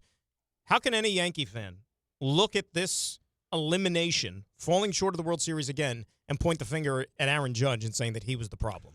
Well, what I would say to them is, well, now that excuse is gone. What is it now? Right. And we all knew at some point that he was going to hit. It was like all those years that Bonds didn't hit in the postseason. Right. You all knew at some point he was going to be virtually impossible to get out. And what do you know? His OPS was like a 1.3, and he hit 500 in the playoffs. 500. And I sat there last week during the Red Sox series and was like, I got a little fister out in the center field, a little base hit there. And we start hitting the ball a little bit harder, and maybe drive one, out of the gap or something. Even I was guilty of that, but geez. Well, remember Clayton Kershaw? That was the MO on him for a lot of years, that he wasn't as good in the postseason. And then he finally got that World Series and proved that, he can pitch in October. Even Greg Maddux went through some of that. Yeah. Because, Maddux wasn't as brilliant as he was in the regular season when it would just be Cy Young after Cy Young, didn't pitch deep into games in the playoffs, all that stuff. But again, I always say it's such a small sample size. The Yankees played 7 postseason games. So whether Judge stunk, whether he was great like he was, you're going to take those 7 or the 162 that he played during the regular season, or you know what I mean, and put together an MVP campaign. But we're going to hold the 7 that maybe he struggled as the referendum on his year. Look at us. We sound like the Yankee front office. Look at us. It's a crapshoot. Who would have thought? By the way, off the beaten path, and I apologize for this, but I saw this information. I just wanted to throw it out there. That's okay. Doesn't warrant a long discussion or anything, but this is a place where it's a very safe space. Safe space. You be you. A lot of conversation about the Inside the NBA folks moving over to ESPN. What's the show going to look like? How many times is it going to be on? How frequent is it going to be on? They put out the schedule for Inside the NBA now. Yeah. They will be on 20 times during the regular season of the NBA this year. I didn't look at the schedule. Please tell me if I'm wrong. Mm-hmm. I believe that they are on once before Christmas. 1, 2, 3, 4 before Christmas. Oh, okay. And you know when the 5th thought. one is? Christmas. Yeah. Which is surprising because they didn't work Christmas when they were on TNT. Yeah. I don't think they did. No, not after a while, because then... No, games weren't on TNT on Christmas. They were back in the day, but they obviously in the last several years, it was all ESPN, ABC. All ESPN. Yeah. Okay. But then, 20's not bad, right? No, it's not terrible. It's not terrible. The idea that somehow we're going to be robbed of the same chemistry and all that stuff, please. Show's going to be exactly the same. And after January, or after the new year, they're all pretty much Friday, Saturday, Sundays. Wow. So nothing midweek. There's a Wednesday, the 28th of January. Do me a favor, write that down. I got you. Gotcha. Let's get into Brian in Sleepy Hollow. Brian, what's up, buddy? Hey, just annoyed Yankee fan here. It feels like more of the same always, and I just feel like it's a lot of it's complacency with Cashman. It's like he knows he's got the job. Steinbrenner is just like a silver spoon guy, never did anything in his life, so he's, I don't want to rock the ship. I trust this guy. My dad trusted him. And, Cashman's daughter's got a show on yet. So it's everybody, Oh, God forbid. They can't pull the plug on that show. Oh, my God, you're so cute. Oh, my God. Yeah, come on. That corporate culture has taken over, Yeah, I would ease up on that one, but whatever. Why? What's wrong? Why? No, I mean, I just, if we're going to go as far as to suggest, well, it's a Nepo baby thing. Look at this and look at that and all this stuff. No, I think what has happened has nothing to do with any of that. Brian has ingratiated himself with the family so much over the years in convincing them that, I hate to even put it this way, right? Brian obviously saw how difficult George could be to work with. Hal and the kids, I'm sure, saw how difficult George could be at times. So my guess is at some point there was some bonding over that. Well, you remember... And maybe we're going to do things a little bit different than when George did it. Remember 2 years ago in 23 when the Yanks had that awful season, missed the playoffs? Remember Bob Klapisch wrote a story late in the year when the speculation was, is this finally the end of the line? Are they going to make a change? And what did he have in there? That Hal Steinbrenner, according to so many people in the know, in the inner circle, does not like confrontation, does not like firing people, and he wants to avoid it at all costs. So that also, I think, plays a big factor into deciding or trying to figure out what the hell the fate is going to be like for anybody in the hierarchy for the Yankees, which I don't think there's going to be any change, as we've talked about. You know what this just felt like? It felt like a therapy session for a second. I could do a 3-hour show on the father-son dynamic that probably existed, father-child dynamic that existed in that family and how it affected Hal because, well, I had the same thing. So I absolutely know. Me, scared to death of confrontation. It's like a little cat's in the cradle, for crying out loud. Oh, exactly.